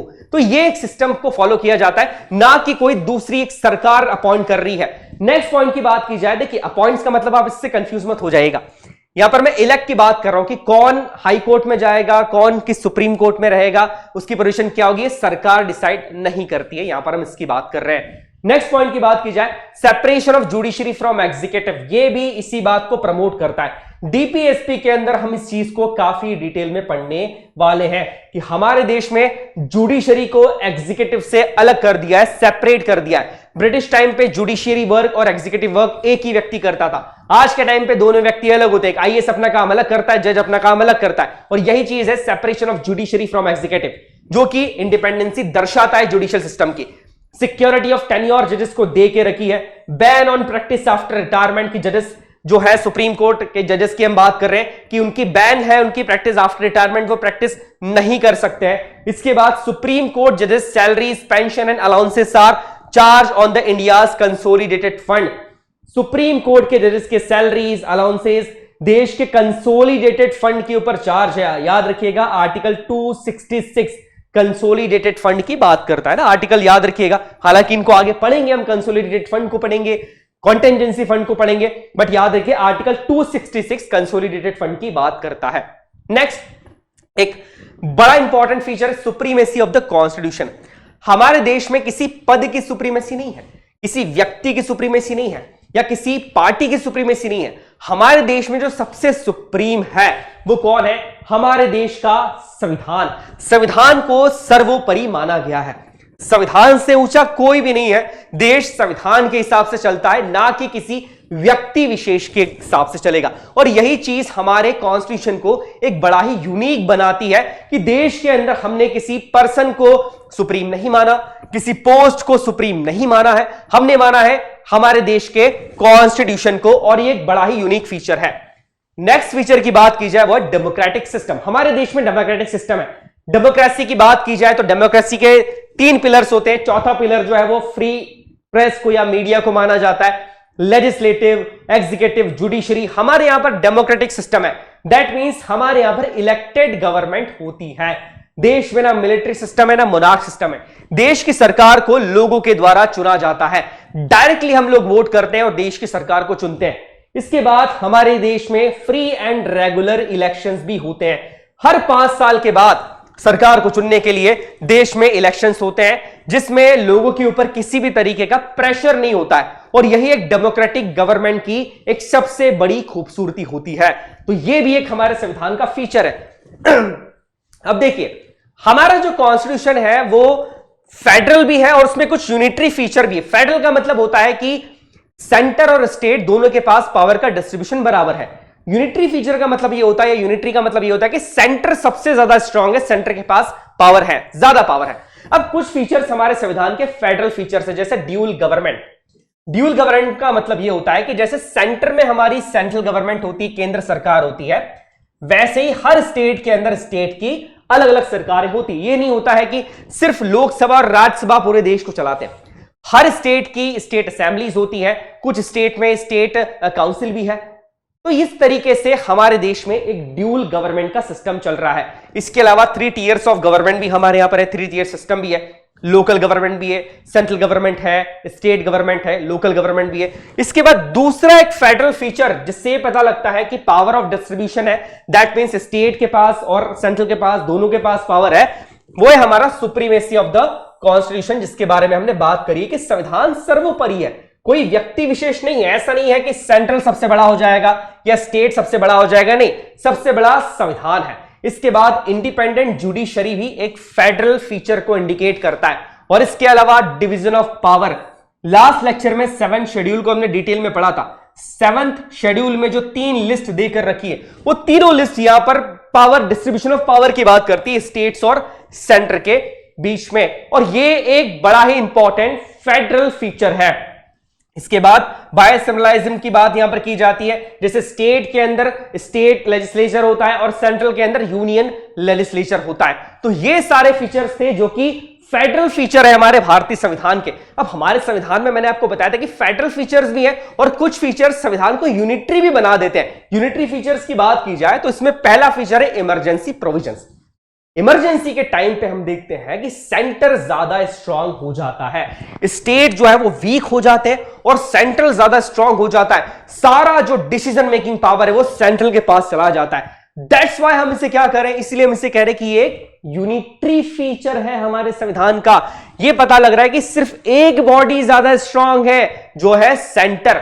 दूसरा यूनिटरी फीचर है सिंगल कॉन्स्टिट्यूशन की। हमारे देश में सिर्फ एक ही संविधान है, ऐसा नहीं होता है कि स्टेट का संविधान अलग चल रहा है, इस स्टेट का अलग है, दूसरे स्टेट का अलग है, नहीं, पूरे देश का संविधान एक ही है और यह भी एक यूनिटरी फीचर ही है। इसके अलावा सिंगल सिटीजनशिप, कि देश के सारे लोगों की नागरिकता एक ही होगी। जैसे अमेरिका के अंदर ड्यूल सिटीजनशिप का प्रावधान है, ब्रिटेन के अंदर सिंगल सिटीजनशिप का प्रावधान है। तो हमने जो सिंगल सिटीजनशिप का प्रावधान लिया है वो कहां से लिया है, वो हमने ब्रिटेन से लिया। ये पॉइंट याद रखिएगा। तो सिंगल सिटीजनशिप का प्रावधान भी हम जो है वो एक यूनिटरी फीचर है। इसके अलावा गवर्नमेंट का अपॉइंटमेंट, ऑल इंडिया सर्विसेज और no equality in state representation. जैसे लोकसभा के अंदर आप देखते हैं कि स्टेट्स को जो सीट्स का डिस्ट्रीब्यूशन दिया गया है वो पॉपुलेशन के बेसिस पे दिया गया है। जिस स्टेट की पॉपुलेशन सबसे कम है उसकी सीट्स काफी कम होती है, जिस स्टेट की पॉपुलेशन ज्यादा है उस स्टेट के पास लोकसभा में ज्यादा सीट्स है, और ये कहीं ना कहीं यूनिटरी फीचर को ही दिखाता है हमारे संविधान के। नेक्स्ट अगर हम बात की जाए कि एक और फीचर हमारे संविधान का है कि हमारे यहां पर 3 टियर गवर्नमेंट सिस्टम है। That means power of distribution की बात कर रहे हैं, डिवीजन ऑफ पावर की बात कर रहे हैं। जैसे सेंटर में सेंट्रल गवर्नमेंट होती है, फिर स्टेट गवर्नमेंट है और लोकल गवर्नमेंट्स भी हमारे यहां पर है, जो कि म्युनिसिपैलिटीज और पंचायत के फॉर्म पर रहती है, ग्राउंड लेवल पे, लोकल लेवल के ऊपर। तो ये सारे हमारे कुछ यूनिक फीचर्स थे हमारे इंडियन कॉन्स्टिट्यूशन के। इन फीचर से क्वेश्चन पूछे जाने के चांसेस काफी ज्यादा होते हैं, तो आई वांट कि आप इन फीचर्स को काफी अच्छे से पढ़ें और उसके बाद पढ़ने के बाद एक बार इसका रिवीजन जरूर कर लीजिए। चलिए नेक्स्ट पॉइंट देखते हैं। नेक्स्ट पॉइंट हमारा क्या है? Our next topic is the union and it's territory, जो कि आज की जर्नी का हमारा अंतिम पड़ाव है। आर्टिकल 1 से लेकर आर्टिकल 4 तक यूनियन एंड इट्स टेरिटरी की बात की गई है। देखिए आर्टिकल 1 से लेकर आर्टिकल 4 तक इन चारों आर्टिकल्स को पढ़ना और समझना काफी ज्यादा इंपॉर्टेंट है, बिकॉज हर कॉम्पिटिटिव एग्जाम के अंदर, मैं एनडीए को इंक्लूड कर रहा हूं उसमें, इन आर्टिकल से क्वेश्चन आने के चांसेस सबसे ज्यादा होता है। जैसे राज्यों का संघ हमारे देश को कहा जाता है, द यूनियन ऑफ स्टेट्स की। इंडिया जो है, जो भारत जो है, वो राज्यों का संघ है। इसका मतलब क्या होता है, देखिए इस पिक्चर के थ्रू समझते हैं। मान लीजिए कि जितने भी छोटे छोटे सर्कल हैं ये स्टेट्स को रिप्रेजेंट कर रहे हैं, कोई एमपी है, कोई यूपी है, कोई बिहार है, और ये जो बड़ा सर्कल है ये हमारे यूनियन को रिप्रेजेंट कर रहा है। और इसीलिए कहा जाता है कि India is the union of states, कि वो राज्यों से मिलके बना हुआ एक संघ है। और हमारा आर्टिकल 1 इसी की बात करता है। आर्टिकल 1 के अंदर जो बड़ी इंपॉर्टेंट बात कही गई है वो पहली ये है कि India that is Bharat shall be A union of state. India जो कि ये भारत।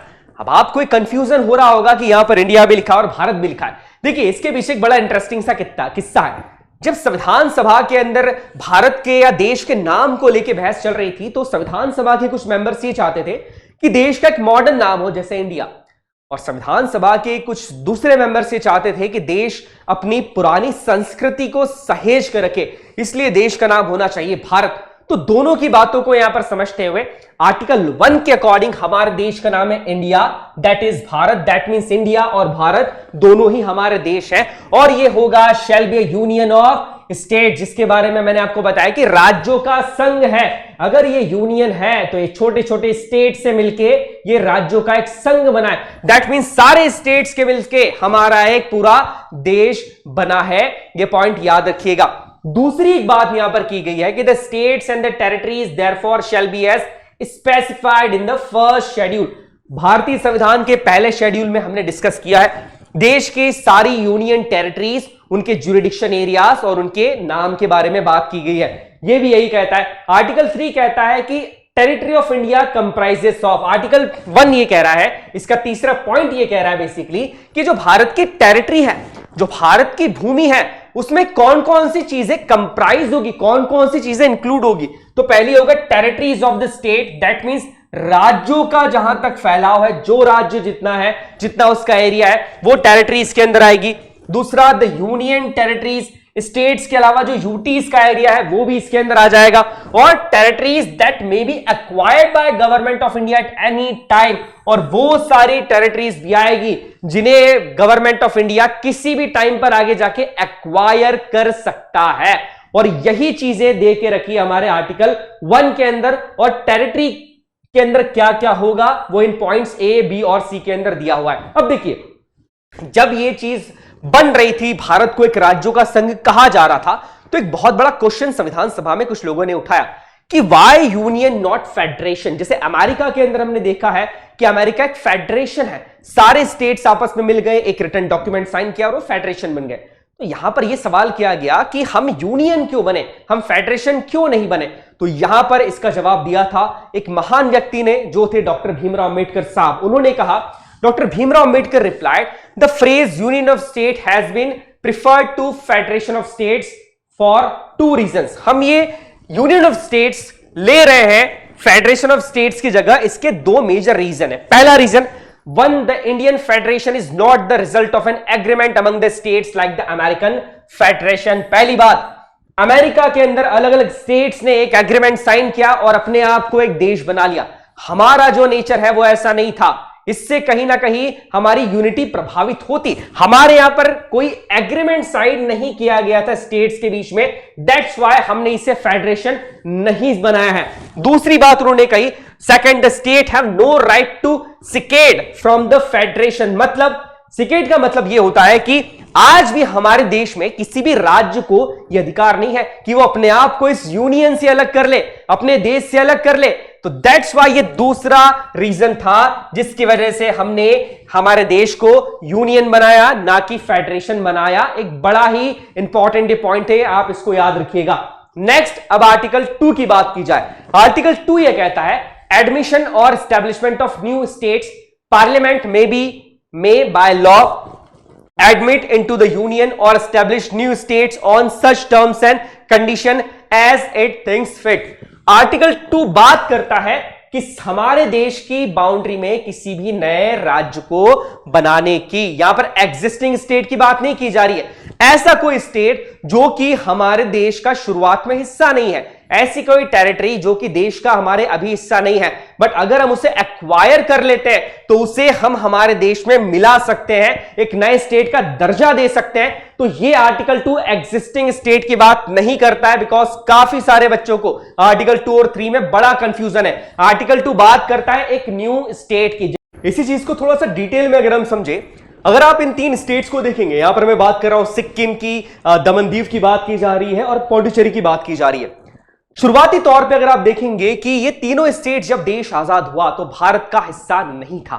जैसे अगर बात की जाए यहां पर दमन एंड दीव की, तो एक पोर्चुगीज की कॉलोनी थी, और अगर मैं बात करूं पुडुचेरी की, तो एक फ्रेंच कॉलोनी थी। आजादी के बाद हमने इन कॉलोनीज को अपना हिस्सा बनाया, इन एरियाज को अपना हिस्सा बनाया। तो बेसिकली आर्टिकल 2 इसी की बात करता है कि किसी भी दूसरे स्टेट को, किसी भी दूसरे एरिया को इंडिया के अंदर ऐड करना। तो आर्टिकल 2 बात करता है न्यू स्टेट की।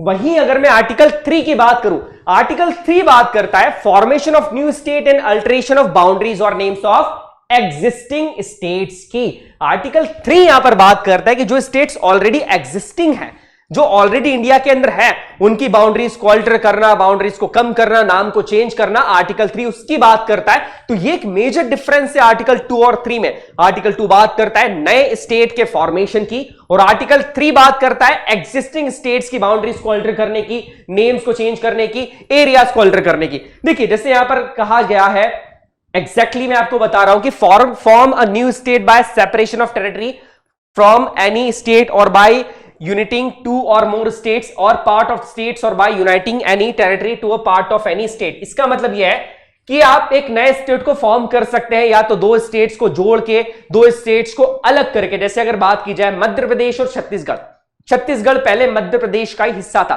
बट बाद में मध्य प्रदेश और छत्तीसगढ़ दो हिस्से बन गए, दो स्टेट यहां पर बन गए। ये उसी की बात कर रहा है। अब ये कोई नया स्टेट नहीं था, ये एग्जिस्टिंग स्टेट के अंदर से उसकी बाउंड्रीज को अल्टर किया गया था। इसके अलावा increasing the area of any state, किसी स्टेट का एरिया अगर इंक्रीज करना हो तो, diminishing the area of any state, किसी स्टेट का एरिया कम करना हो, alter the boundaries of any state, किसी स्टेट की बाउंड्री को अल्टर करना हो, या alter the name of any state, किसी स्टेट के नाम को चेंज करना हो, अल्टर करना हो। आर्टिकल 3 के अकॉर्डिंग ये किया जा सकता है। और करेगा कौन? करेगा देश की पार्लियामेंट। ये पॉइंट याद रखिएगा, इसे करने का अधिकार देश के पार्लियामेंट को देकर रखा है। नेक्स्ट अगर पॉइंट की बात की जाए वो है आर्टिकल 4। आर्टिकल 4 यह कहता है कि declares that laws made under article 2 and 3 are not to be consider as amendments of the constitution under article 368। देखिए यहां पर क्या कहा जा रहा है कि आर्टिकल 2 और 3 के अंदर जो भी कानून बनाए जाते हैं, जैसे किसी नए स्टेट को जोड़ा जा रहा है, बाउंड्रीज को अल्टर किया जा रहा है, तो आर्टिकल 368 के अंदर उसे अमेंडमेंट कंसीडर नहीं किया जाएगा। यह साफ साफ लिखा है। जैसे कि अगर बात की जाए कि किसी नए स्टेट का फॉर्मेशन करना है, न्यू स्टेट बनाना है, तो उसके लिए सिंपल मेजोरिटी की जरूरत पड़ती है। सिंपल मेजोरिटी क्या है? More than 50% of the members present in voting, यहां पर उसकी बात की जा रही है। तो यह चीज आर्टिकल 4 के अंदर साफ साफ बताई गई है। आपके एग्जामिनेशन के हिसाब से आर्टिकल 1, 2 एंड 3 काफी ज्यादा इंपॉर्टेंट है आपके लिए। अब देखिए एक लास्ट क्वेश्चन यहां पर आ रहा है जो इन्हीं आर्टिकल से रिलेटेड है। आई वांट कि आप इस क्वेश्चन को पढ़ें और इस क्वेश्चन का सही आंसर क्या होता है आप बताइए। इसमें कुछ स्टेटमेंट देके रखे हैं, पहला, दूसरा और तीसरा, 3 स्टेटमेंट देके रखे हैं, और ये पूछा जा रहा है कि इसमें से कौन सा या कितने स्टेटमेंट ट्रू है। ऑप्शन है पहला, दूसरा, तीसरा, सारे के सारे ट्रू हैं।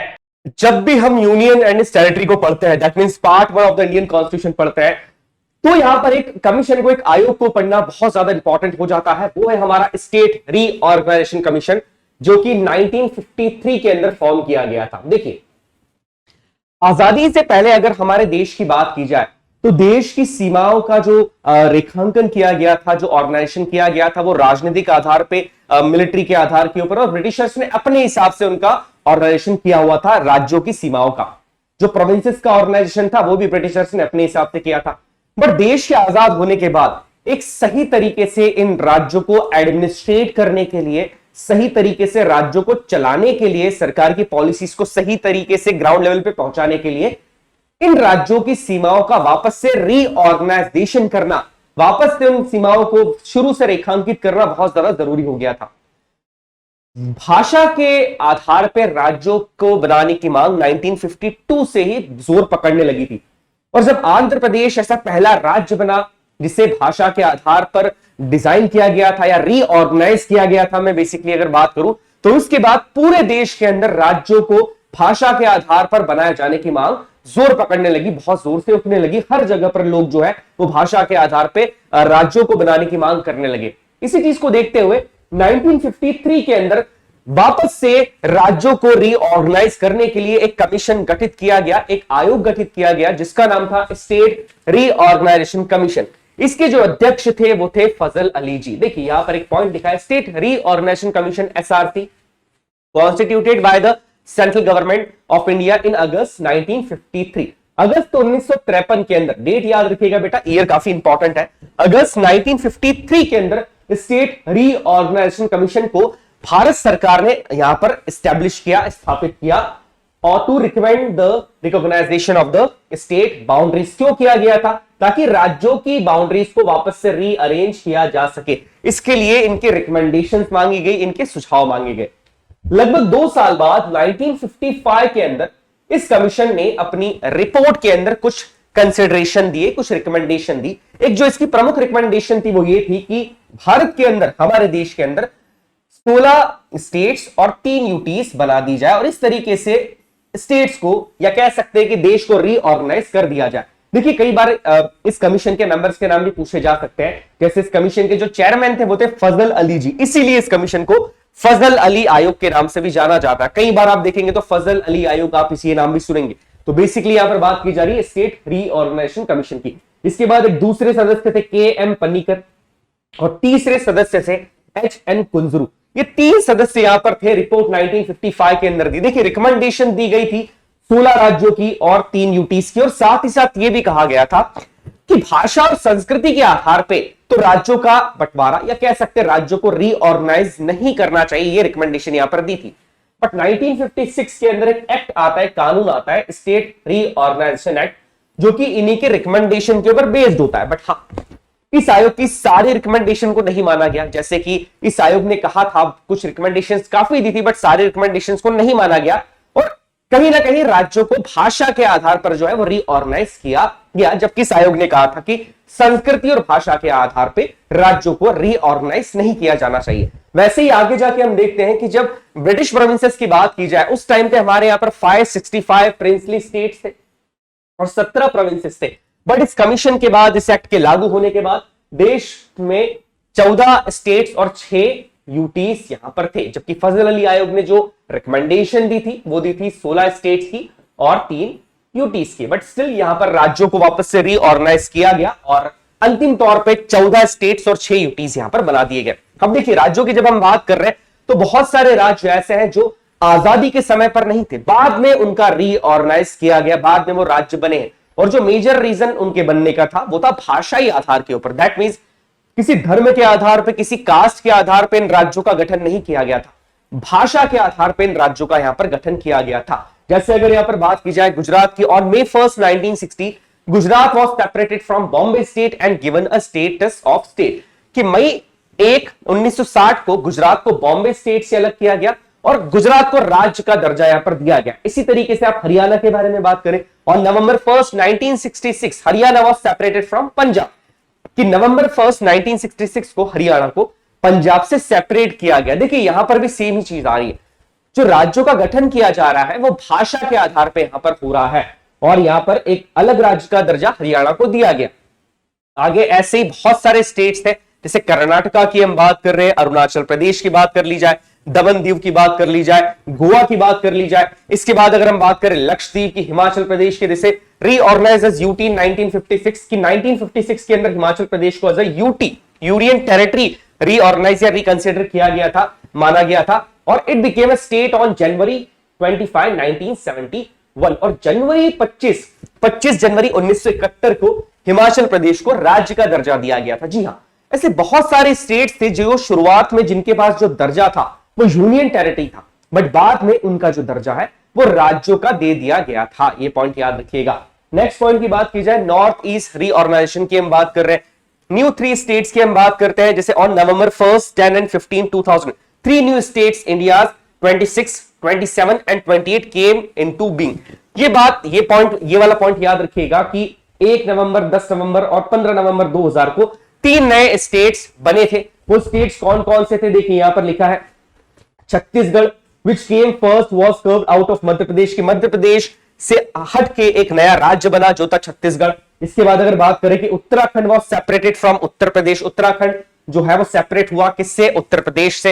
And Jharkhand the last one was carved out from Bihar, और झारखंड जो है वो बिहार से अलग होकर एक राज्य बना। तो देखिए जो राज्य बन रहे हैं, मेजरली इसका जो रीजन है ये भाषा ही यहां पर है, यहां पर लिंग्विस्टिक बेस के ऊपर इन राज्यों का मेजरली यहां पर गठन किया गया है। नेक्स्ट पॉइंट की अगर बात की जाए, Orissa on November 4, 2011 Orissa was renamed Orissa, Telangana the 29th state. तो इस तरीके से राज्यों का जो है वो पुनर्गठन धीरे धीरे यहां पर होता गया। और ये चीज जो है याद रखिएगा इस पॉइंट को हमेशा से, कि किसी भी धर्म के आधार पर राज्यों को नहीं अलग या राज्यों को रीऑर्गेनाइज नहीं किया गया था, बिकॉज हमारे संविधान में प्रीएम्बल में ये लिखा है कि सारे धर्म बराबर हैं और सारी चीजों को अगर हम इस तरीके से रीऑर्गेनाइज करते हैं, राज्यों को धर्म के आधार पर अगर हम बांटना स्टार्ट कर देते हैं या ये किया जाता, तो ये कहीं ना कहीं भारत की यूनिटी के साथ समझौता होता, जो कि हमने नहीं किया।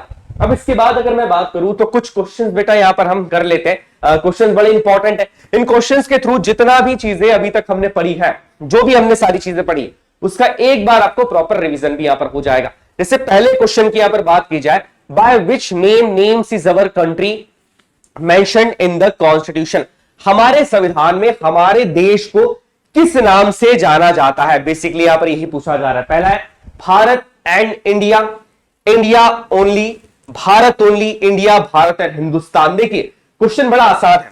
आर्टिकल 1 की अगर बात की जाए तो आर्टिकल 1 के अंदर ही ये चीज दे के रखी है कि हमारे देश के नाम क्या होंगे। यहां पर लिखा है आर्टिकल 1 को जब आप पढ़ते हैं तो यहां पर लिखा है इंडिया, दैट इज भारत।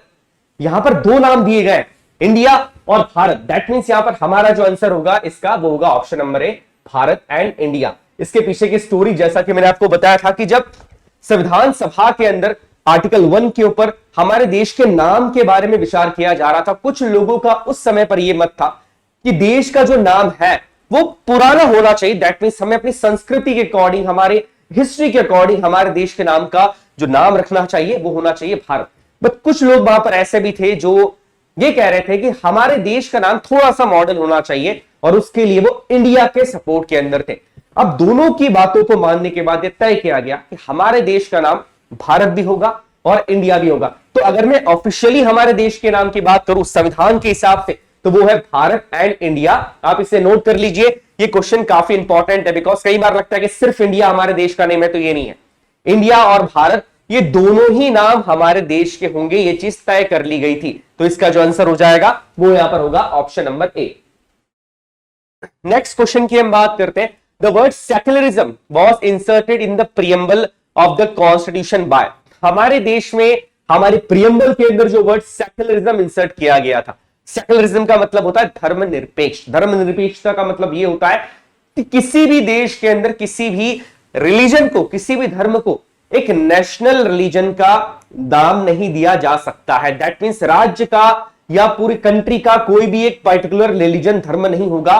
राज्य के अंदर, देश के अंदर सारे धर्म समान होंगे, सभी धर्मों को एक नजर से देखा जाएगा और सरकार किसी भी पर्टिकुलर रिलीजन के प्रमोशन के लिए, किसी भी पर्टिकुलर धर्म के प्रमोशन के लिए अलग से पैसा खर्चा नहीं कर सकती है। बट इसका मतलब ये नहीं कि सरकार धर्म के प्रमोशन के लिए पैसा खर्चा नहीं कर सकती। अगर सरकार किसी धर्म के प्रमोशन के लिए पैसा खर्चा करना चाह रही है तो उसे सारे धर्मों के प्रमोशन को लेकर पैसा खर्चा करना होगा।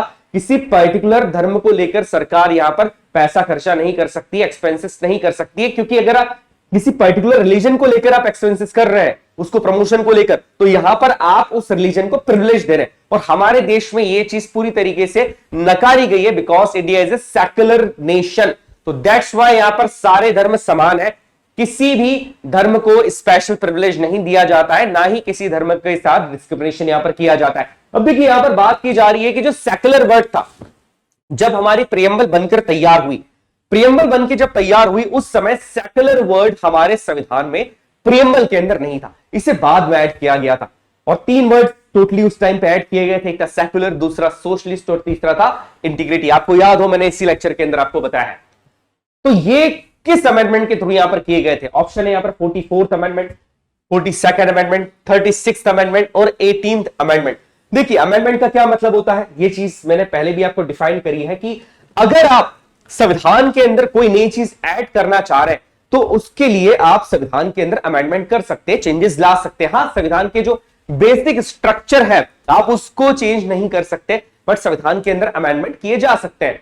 अब यहीं पर जो था कि 42nd कॉन्स्टिट्यूशन अमेंडमेंट 1976 के थ्रू, ध्यान से सुनिएगा, 42nd कॉन्स्टिट्यूशन अमेंडमेंट 1976 के थ्रू तीन नए शब्दों को संविधान में जोड़ा गया था। तो यहां पर इस क्वेश्चन का जो आंसर है option number B, 42nd constitution amendment act 1976।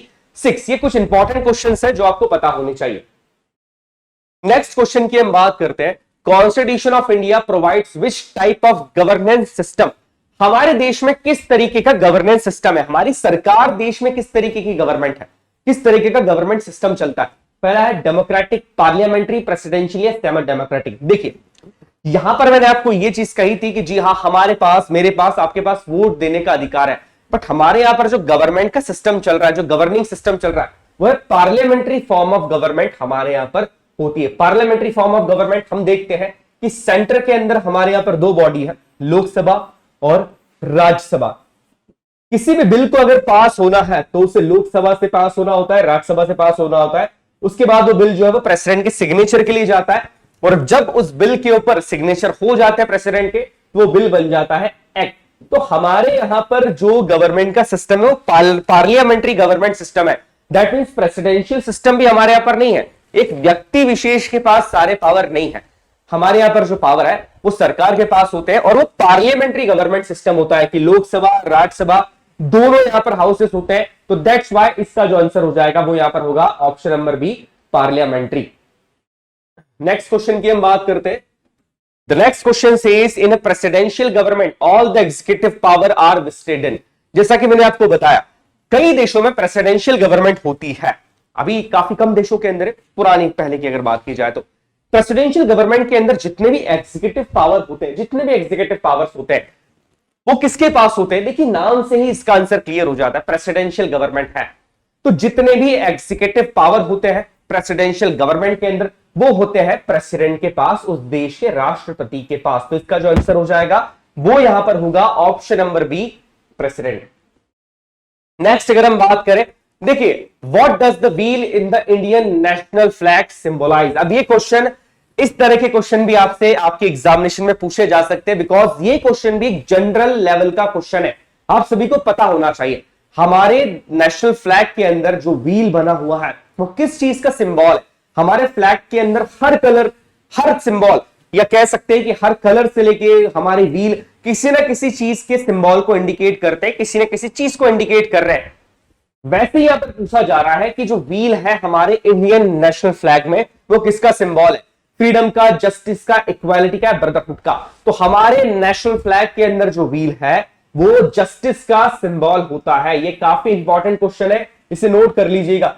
कई बच्चों को ये चीज पता है बट मैंने देखा कि बहुत सारे बच्चों को ये चीज पता नहीं है। देखिए अपने देश के बारे में आपको हर चीज पता होना चाहिए। आप जिस एग्जाम की तैयारी करने जा रहे हैं उस एग्जामिनेशन के अंदर आपके लिए आपका फ्लैग, आपका नेशन सबसे बड़ा होता है, तो अपने देश के बारे में जानकारी लेना, अपने फ्लैग के बारे में जानकारी होना ये बहुत ज्यादा जरूरी है बेटा, बहुत ज्यादा एसेंशियल है। तो यहां पर इस क्वेश्चन का जो आंसर है वो होगा जस्टिस, बिकॉज हमारे फ्लैग में जो हमारा व्हील है वो सिंबल है किसका? जस्टिस का।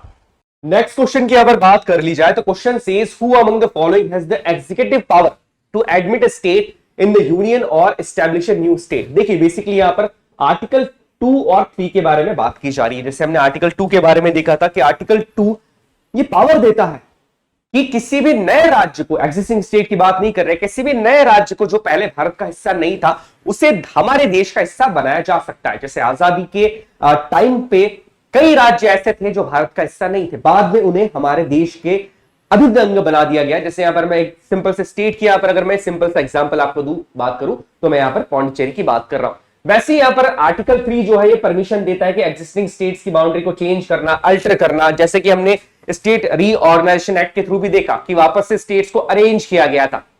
यहां पर ये पूछा जा रहा है ये पावर है किसके पास? ये किया तो जा सकता है बट ये पावर है किसके पास? ऑप्शंस ने यहां पर लोकसभा, पार्लियामेंट, राज्यसभा और प्रेसिडेंट। तो देखिए याद रखिएगा ये पावर सिर्फ और सिर्फ पार्लियामेंट के पास होता है।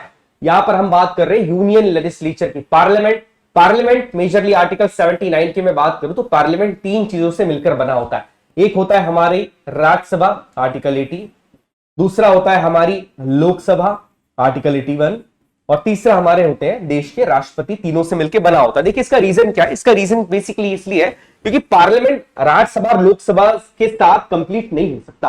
कोई बिल जो है अगर वो राज्यसभा से पास हो गया, लोकसभा से पास हो गया, तो वो बिल पे जब तक प्रेसिडेंट अपने सिग्नेचर नहीं करते वो बिल एक्ट नहीं बनता है। दैट्स व्हाई पार्लियामेंट का जो हिस्सा है वो प्रेसिडेंट को भी माना जाता है और इसका आंसर भी यही होगा।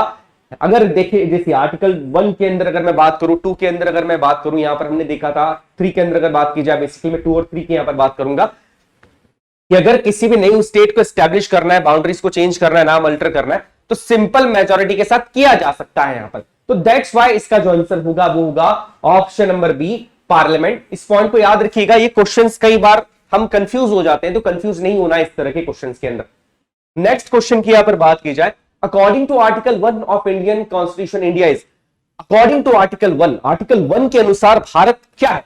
Federation of states, union of states, group of states, none of this. देखिए यहां पर इसका आंसर बड़ा आसान है।